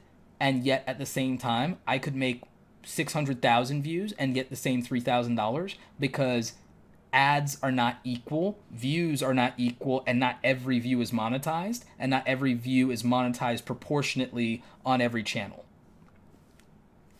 And that's why effective CPM, the formula for effective CPM rate, would be the number of monetized views, not the number of raw views on the channel. Oh, I got 1 million views on the channel. How many of them were monetized views? So it's the number of views, subtract from that the number of views that weren't monetized, equals monetized views, okay, divided by the amount of money you made. Sorry, not divided by, the number of views you got, the number, sorry, right. So the number of monetized views divided by 1,000 times the number you got is effective CPM rate. I have it written down somewhere. I break down the math. But the point is that if you're looking for CPM, CPM is the amount of money you made per 1,000 views. So cost per mil, right?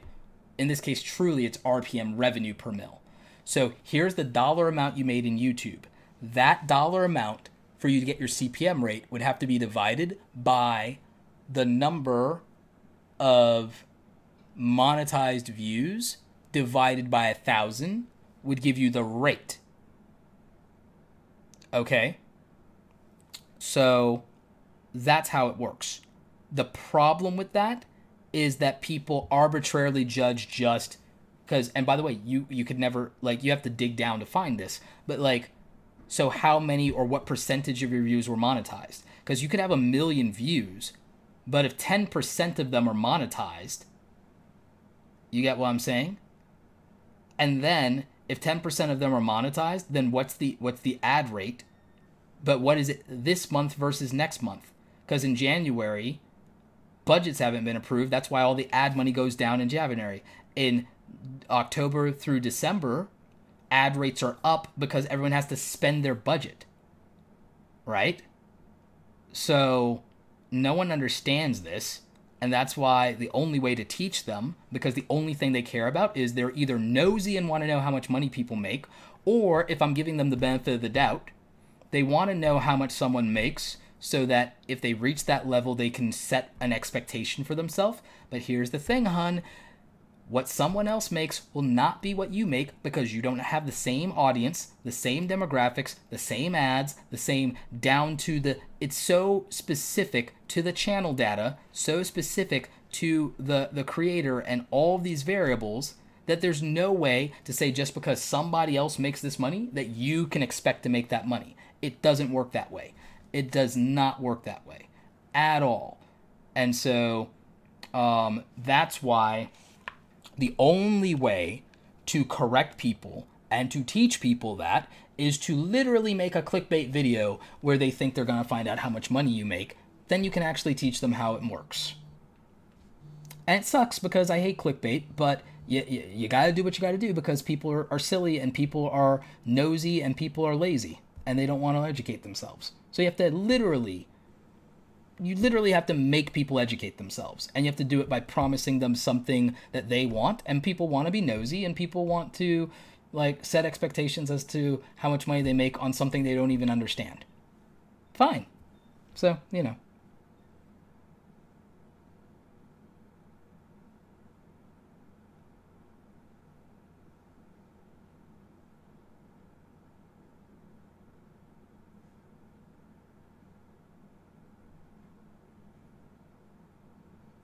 Roberto, are there any services you frequently need that any of us would be able to provide you with as a way of thanking you? I literally don't know. I'd have to think about that. I haven't thought about that. That's a good question, though. I'd have to think about that. Yeah, I talked about the new thing with hashtags. I don't think it matters right now. I mean, you can do it. It's the first 3 hashtags it finds in your description. You can put them anywhere in your description, and YouTube will put those above the video. But I'm not convinced that it matters right now yet. But you could do that.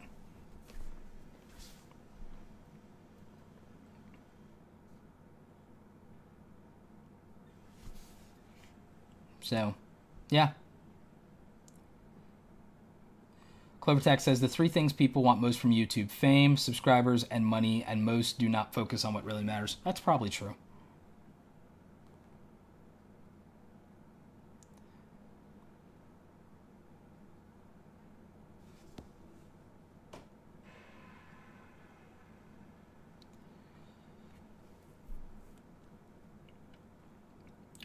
Chris J. Asher asks, I'm curious if being active in live streams grow your audience, Roberto. Do you think that active helps or makes a difference? I think it does for watch time, and if any of you want watch time, then it could matter. And watch time certainly could help you get closer to the 4,000 hours of watch time you need for monetization for ads in the first place. So it could. Jonathan has a great point. He says, Roberto, I had a video go semi-viral in India, 100K views, and I made less than $15. So yeah, geography of where the views came from determines the value of the ads. So you could be a big YouTuber in another country, and you could literally have a million subscribers and be in a country like India, possibly even Brazil, and the ad dollars will not be what a YouTuber in Canada or America gets. And in the UK, the ad rates are pretty bad too. The ad rates in the UK are pretty bad, and you don't get nearly as much probably from the UK. Now that I'm not allowed to show you what that is. That's like a very specific thing that you're not allowed to like show data on. But I think that from what my understanding is that maybe the US and certain Eastern European countries might have better ad rates, and then there's some that just are bad, like not even close, like, right? And I think like India is one that has really not great ad rates. I think certain parts of Asia have not great ad rates geographically. So I think that makes a huge difference if you think about it, in terms of effective CPM rates. I mean, the UK I don't think is that bad overall. I think just comparatively to the US, you get less monetized playbacks on average. But, you know, that's, you know, whatever. But I think that general, like, ad rates, I'd probably say the English-speaking Western countries are probably going to be the best on average, just because of what advertising spending budgets are. If you know anything about the industry. And see, that's the other thing, is I don't think most YouTubers are educated about anything industry specific, and that's okay if you just want to be an entertainer. If you just want to be an entertainer and you don't want to think too heavily about this stuff, I have nothing against that, and I have nothing against you, right? I just think that there are a lot of assumptions that people make that are predicated on that, and I think that those assumptions lead people to make poor decisions about YouTube, about how it works, and then they're disappointed, or things change and they're not able to deal with it, and that sucks, because I get it, and it hurts, and it's like you put so much of yourself into something and then you don't get what you think you were supposed to get out of it. Like, I mean, yeah, I totally get it. Like, it's, you know, that's fair, but I think that educating yourself about anything that you're going to do to the best of your ability is insanely important. I really do.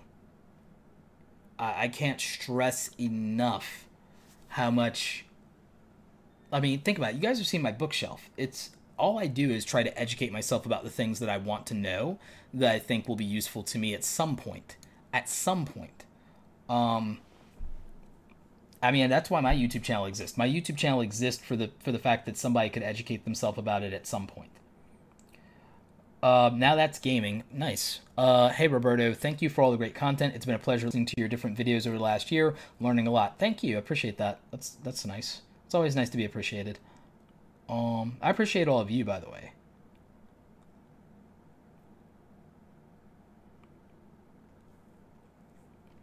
If hashtags don't matter, why would they place them over the video title? Seems important.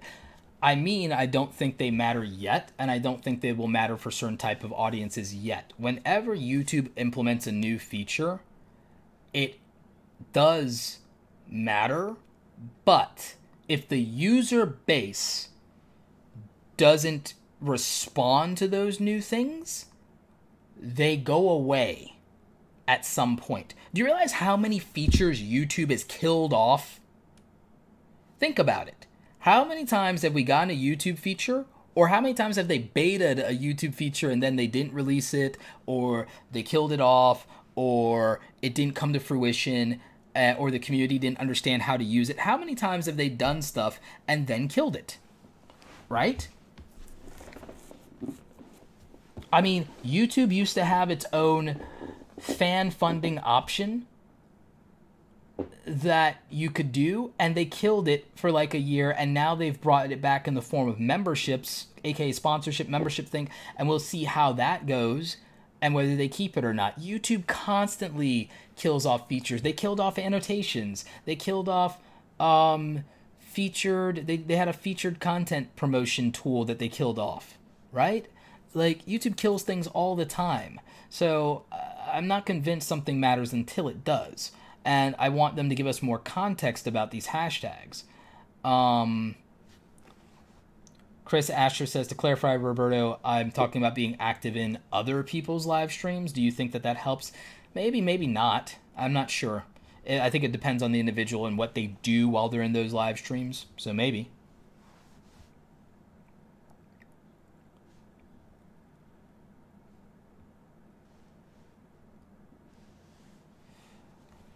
Tasty Penguin says, Roberto, I have been told by my peers and community that streaming on YouTube is more harmful than helpful because you gain empty subs from that. Is that true in your opinion on a gaming channel? I think it depends on more on your content and personality of whether that becomes true. I that's what I think. And again, I think that it also depends on whether they hit the notifications or not. Because like the reason I say that 300K subs probably don't matter, I mean that the people do matter, but I'm talking about from the perspective of the YouTube algorithm or the YouTube views and the YouTube system. It's not that useful in the sense that it has never historically in the last 2 years, for sure, absolutely based on the data that I reviewed with you guys, done anything to get me more views on video and grow the channel in and of itself.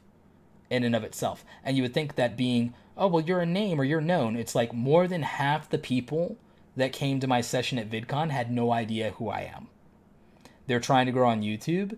They're trying to grow on social media. They're trying to make money online. All things I talk about. Some of them went to sessions because they booked sessions on video editing, and I've done some of the most popular tutorials on video editing in Premiere Pro on YouTube as well, and they didn't know who I was. So being a name doesn't count as much as you think it does. People still don't know who Gary Vee is. Literally. So there are people who still don't know who Peter McKinnon is. So being a name doesn't matter, and having 300,000 subscribers, algorithmically speaking, is not advantageous, and it doesn't help because YouTube does not push the content from my videos to those 300,000 people, and then they say, I just don't care. They're not even getting the video. That's why I say it doesn't matter. And Linus Tech Tips with 6 million subscribers said the same thing. With 6 million subscribers, said the same thing. So yeah, it doesn't matter. It doesn't matter. But it's nice that it does matter to some people because all they want is this. Or a gold one. They want a silver or a gold play button. And if that matters to you, then sure, subscribers matter, right? If, you know, the possibility of making AdSense matter to you, then 1,000 subscribers matter. 10,000 subscribers do matter, though, because you get access to every tool and resource the platform has to offer, including access to the YouTube spaces to possibly get the better camera gear to make high-level content every now and again. So, you know, that could matter. I'm not saying that it's completely 100% arbitrary. I'm saying that if you have expectations that are predicated on that, then yeah, it's not going to matter. Now, if you want to use it as a traffic funnel, if you're getting views, it could matter. Like, so it all is down to context at the end of the day. Elevation Knowledge says, Roberto, can you talk about leveraging YouTube to send traffic back to your websites or to improve your Google rank? Tell people again, you're not a YouTuber, you're a businessman. I mean, I'm both, but yeah, I get you. But like, if you're trying to grow a YouTube channel, you'd have to grow that audience first before you start using it as a traffic funnel, because you'll be penalized in the current algorithm for taking people off of YouTube. And now you have to be even more careful about how you're doing it. Because it depends if you're taking people to a YouTube competitor, because YouTube literally penalized some channels for using their content to drive people to Twitch. Like, it's so stupid.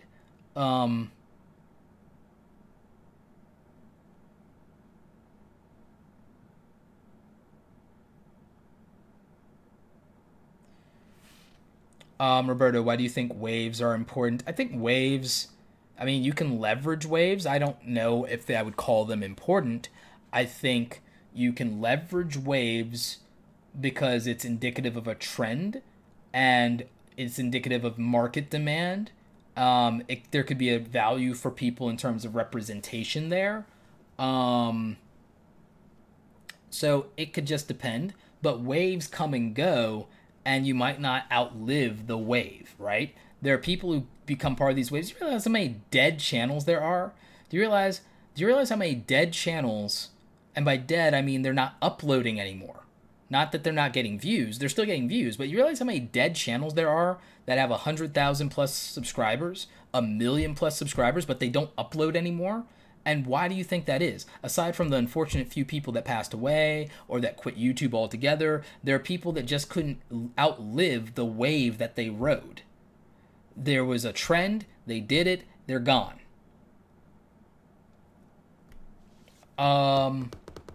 What happened with Chris Pirillo? Chris Pirillo was hit with an algorithmic anomaly. Chris Pirillo's channel was hit with an algorithmic anomaly. There are a handful of channels. If you watch what happened with Spanky Valentine, aka Swoop, she had 600,000 subscribers and YouTube killed her channel off.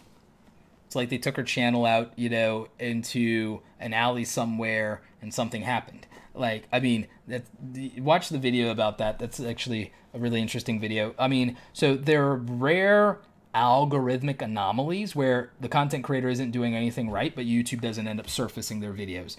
Those are ridiculously rare. Like, it'd be insane for that to actually happen and terrifying. But when it did happen to Spanky Valentine, YouTube did not help her, literally. And they confirmed that she was the victim of an algorithmic anomaly, an aberration, a ghost in the machine, and they did nothing. So that's fun. They did nothing. She had to start a new channel from scratch after working for years to get to 600,000 subscribers, and she had to start over.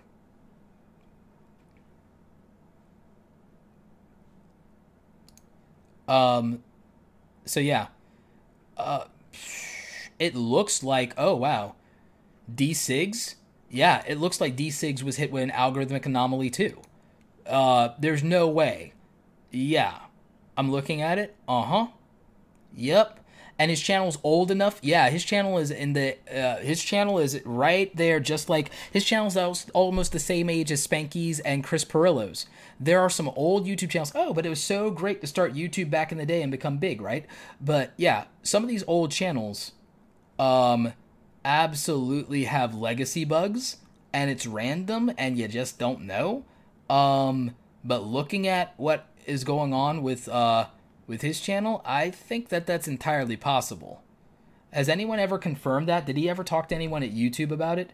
Does anyone know? Savage Scientist, do you know that? Do you know for sure? Was it ever confirmed that D-Sigs was also hit by that anomaly? Because it looks like he got hit with it at a similar time to Spanky Valentine. Like, because his content was fine, and then it wasn't, and it didn't change the content. And it looks like it's the same time period from what I can see. So did he confirm that with a YouTube engineer? I'm curious now. Because it looks like it. I mean, that's why Swoop started a new channel. Like, but yeah.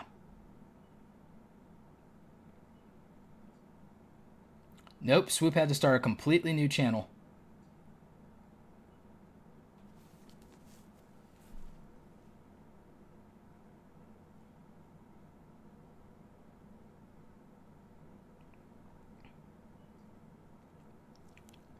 So yeah, Savage Scientist, did he I talked to him and they called it a glitch? Yep. Okay, yeah. I think he got hit with that. The timing looks exactly like what happened to Swoop.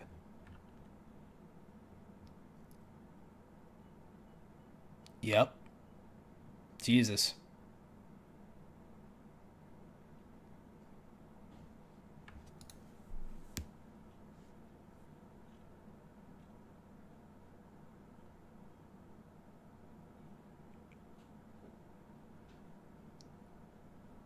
Hmm.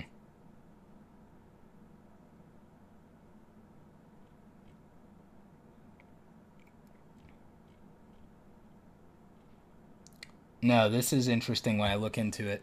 Um, hmm.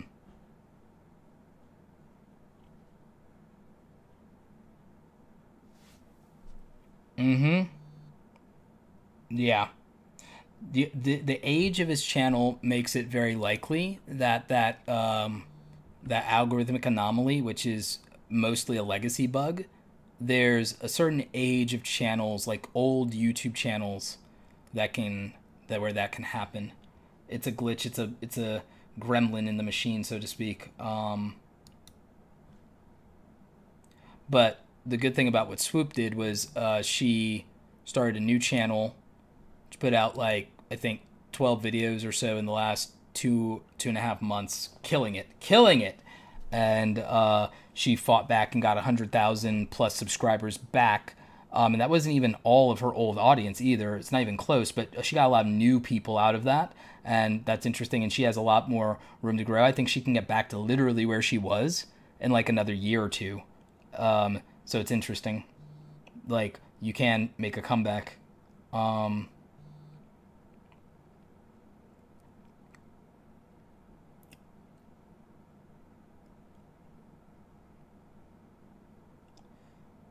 um, Reina Itana says that's why if you can, you better not do content exclusively for YouTube. Otherwise, you risk losing everything on the whim of a system. That's entirely possible. Um, I don't think it's the YouTube crackdown on explicit content because again, that hasn't hurt the Paul brothers. Um, you know, D Niman, how are you, my buddy? Remote Darren, $5 euro. Thank you, buddy. Great content, Roberto. Any thoughts on how to get how to target a specific age group in the videos? Um, LE over 40s. Is that even possible? It is if you um oh, excuse me. That's partly predicated on the topics because here's the thing. The people over 40 who are on the internet do use YouTube. The people over 40 who are on the internet that use YouTube look at topics that interest them, and they also use search a lot more than randomly scrolling through. So I think that you can specifically target and reach people over 40 if you focus in on topics specifically for people that are that or approaching that age. So you'd really have to be very narrow in your focus of the topics that you cover. So yeah.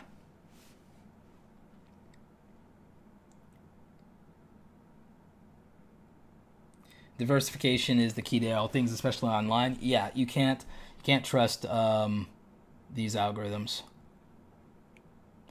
Tiny City Adventures.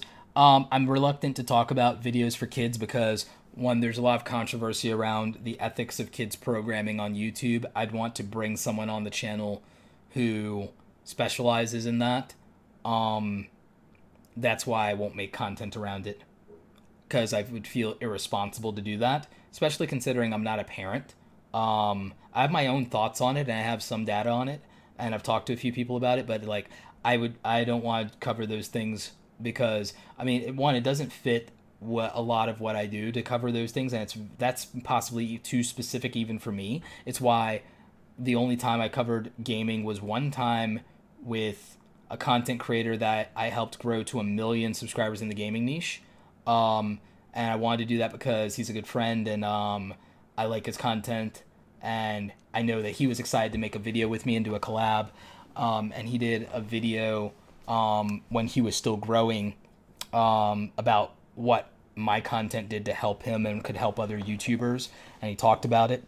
So I wanted to make that video with him. It was Mike Lucas. It was Bijou Mike. So I don't like doing things that I think are outside of my wheelhouse or not me staying in my lane because I think it's very easy. It's very easy to fall into the trap of being a pseudo intellectual by getting outside of your lane just because you happen to be a smart person doesn't mean you're smart about everything. There's a little bit of arrogance and ego to think that, well, you're smart so you can talk about anything credibly. That's not true.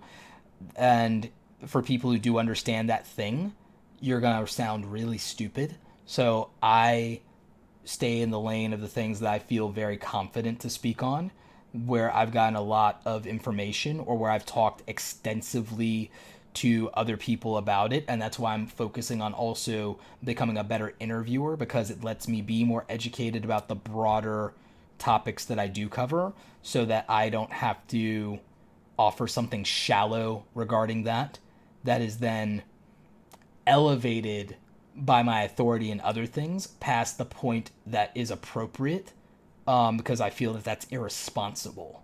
So I don't talk about kids content because I don't feel as qualified to talk about children's programming in social media.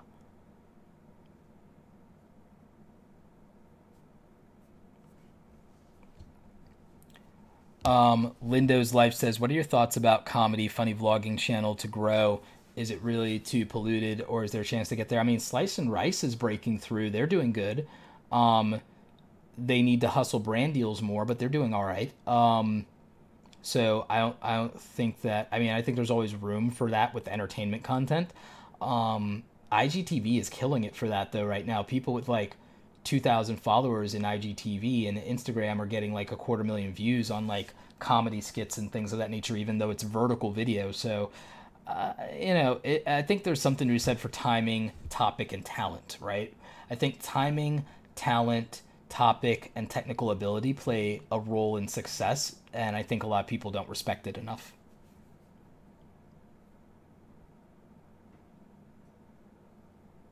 YouTube didn't come along in 2010, it came along in 2005. And it's gone through many phases since then. Does Paranormal Investigating Channel have a chance on YouTube? Make it good. Make it good. What's the biggest paranormal investigation channel on YouTube? If it's almost 1 million subscribers, that proves that there's market demand. Make it good.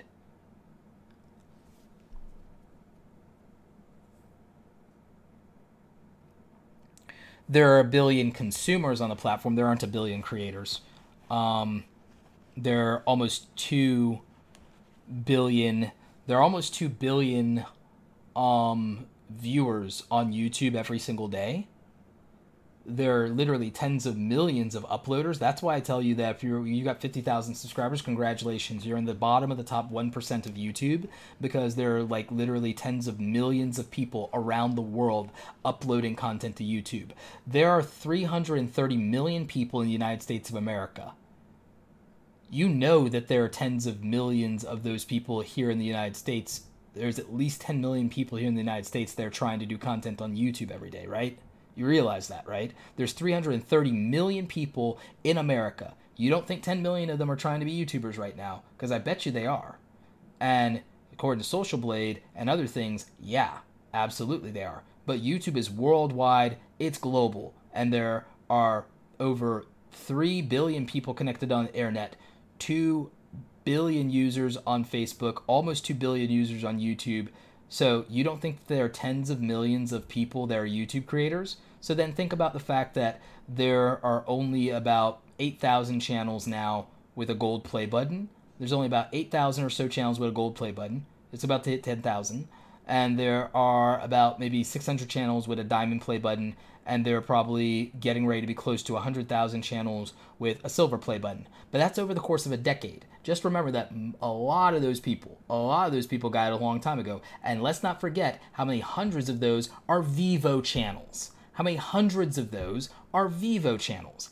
If not thousands. How many of those are companies and corporations? You realize how many silver play buttons Microsoft has? How many silver play buttons IBM has? It's kind of ridiculous. How many YouTubers have 4 channels with gold play buttons? H3 has like 3 or 4 gold play buttons, and they got 4 or 5 silver play buttons. Jake Paul has like 4 silver play buttons, and between him and Logan, I think between the two of them, they have like 4 or 5 gold play buttons now. I mean, real talk. Liza and David have 4 or 5 gold play buttons between them. So how many of that is duplication? Like, and how many people that have gold and silver play buttons make exactly the same type of content? Make exactly the same type of content. Think about it. Really think about it. I don't think most of you are thinking like this. So, you know, just saying. Wow, it's 3.5 hours. I only meant for this to be an hour and a half. Anyway, guys. 3-hour mark. Yeah, thanks for the heads up. I need some of you guys to warn me when I'm over an hour, like, so that I can not do these things for 3 hours. That would be nice. Anyway, guys, thank you for the super chats. Thank you, D. Nimmin, for showing up. Thank you, Jay Leibs. Thank you, Clover Tack. Thank you, Living with the Guzmans. Thank you, Andrew Khan. Thank you, everybody. Thank you, Savage Scientist. Thank you, everybody who showed up. Thank you, everybody who super chatted. Thank you, everybody who asked insanely good questions. You know, I appreciate all of you. Thank you for showing up for me. Please hit notifications, because it's the only way you're ever going to get videos from me. The replay of this will be up later tonight. There's content that I'm putting out this week. Thank you again to our friends at TubeBuddy for sponsoring today's live stream. Make sure you're checking out tubebuddy.com/awesome, and you have a discount code in the description down below. TubeBuddy is one of my favorite tools for growing my presence on YouTube. Has helped me significantly. I love Phil and Andrew and the whole team over there. It's helped me with monitoring my videos, getting research data that helps me best time to upload you know, data on the actual languages that my audience speaks, so that I know whether closed captioning is worth it. It's helped me with my video SEO and ranking. It's helped me with you know, bulk updating a lot of things like my descriptions, like when I had to change my affiliate links or the discount codes for things. So make sure you're checking out tubebuddy.com/awesome. Use discount code Roberto's Buddy and you'll get 20% off. Thanks again to the team at TubeBuddy for sponsoring the channel and to today's live stream. Always appreciate what you guys do. What else is going on? I will be at Vid Summit this year. I'll also be at Video Marketing World in Austin, Texas at the end of August. For those of you who are nerds, I will be speaking at Dragon Con this year on 3 or 4 panels, and I'll also be walking around filming cosplay and shooting stuff for tutorials. So that's going to be a lot of fun. Might do some interviews. So yeah, if you guys are going to be at any of those events, hit me up. I may or may not be at CVX Live. I'm also going to be in New York at some point, again, before the end of the summer, and definitely later in the fall and in the winter. So definitely hit me up. Also, hit me up in Twitter and let me know who you guys want me to collab with. I'm planning some more collabs with friends of mine. I've got stuff coming up with friends like Sarah Dici. You know, still trying to reach out to some people on my interview list. And guys, do me a major favor. If you haven't already checked out the CSAT podcast, the Create Something Awesome Today podcast on YouTube, we launched with an interview from Marquez Brandley, MKBHD, 45 minutes. It's a dope interview, but I'm going to be this month releasing the other interviews that we've done for season 1. We have an audio podcast that has a lot more content on it. We have almost like 30 episodes or more on the audio podcast, but I'm doing some of these video interviews, and it's a completely new channel for these video interviews. So I appreciate your support over there, and I think you'll enjoy these interviews. I've got people like Marquez Brownlee. We've got an interview that I already shot in New York with a good friend of mine, Willie Moore, who was the founder of Faithbox and sold that company with Gary Vaynerchuk. And you're gonna, you know, find out what it's like to sell a multi-million-dollar company and to build something from scratch like that, and the importance of networking. We have an interview with Kimra Luna coming up. Rags, the richest story from welfare to wealthy. Selling over $1 million in courses online, from, you know, going from Pinterest and making a little bit of side money while being unemployed to doing that while raising a bunch of kids, you know, even kids with special needs. It's a really great interview, very relevant for a lot of you who are parents. What other interviews did we do? We have an interview, a shorter interview that I did with my friend Brett Conti that's going to be coming out as well.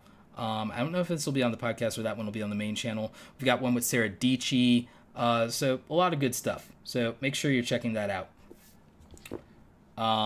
And for those of you who want a little peek at the podcast channel, let's go ahead and throw that up here on the screen. So, yep, you can see it's a totally different design. I really like this design. I might do something similar to this on my main channel's artwork. But yeah, so this is the podcast and the interview we did with Marquez last month. This month we're dropping like 3 or 4 videos. I launched this while at VidCon to make sure to get it out there while it was fresh, because we talked about Instagram, and then IGTV came out, so it was really interesting. And Marquez is a really smart and funny dude, like really, really cool dude. So make sure you're checking that out.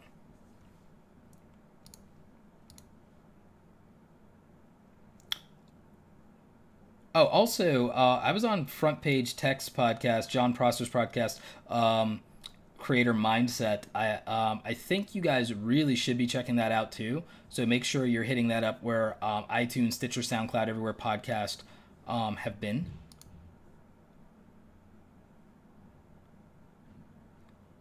Jay Leaves, I appreciate you, buddy. So yeah. Also, guys, remember, I have links to literally everything in the description down below, so make sure you're checking that out, and I will catch you guys on the next one. Anyway, just remember, you guys, go out there and create something awesome today. Hopefully YouTube gets it to your subscribers if they hit that notification bell. All right, take care.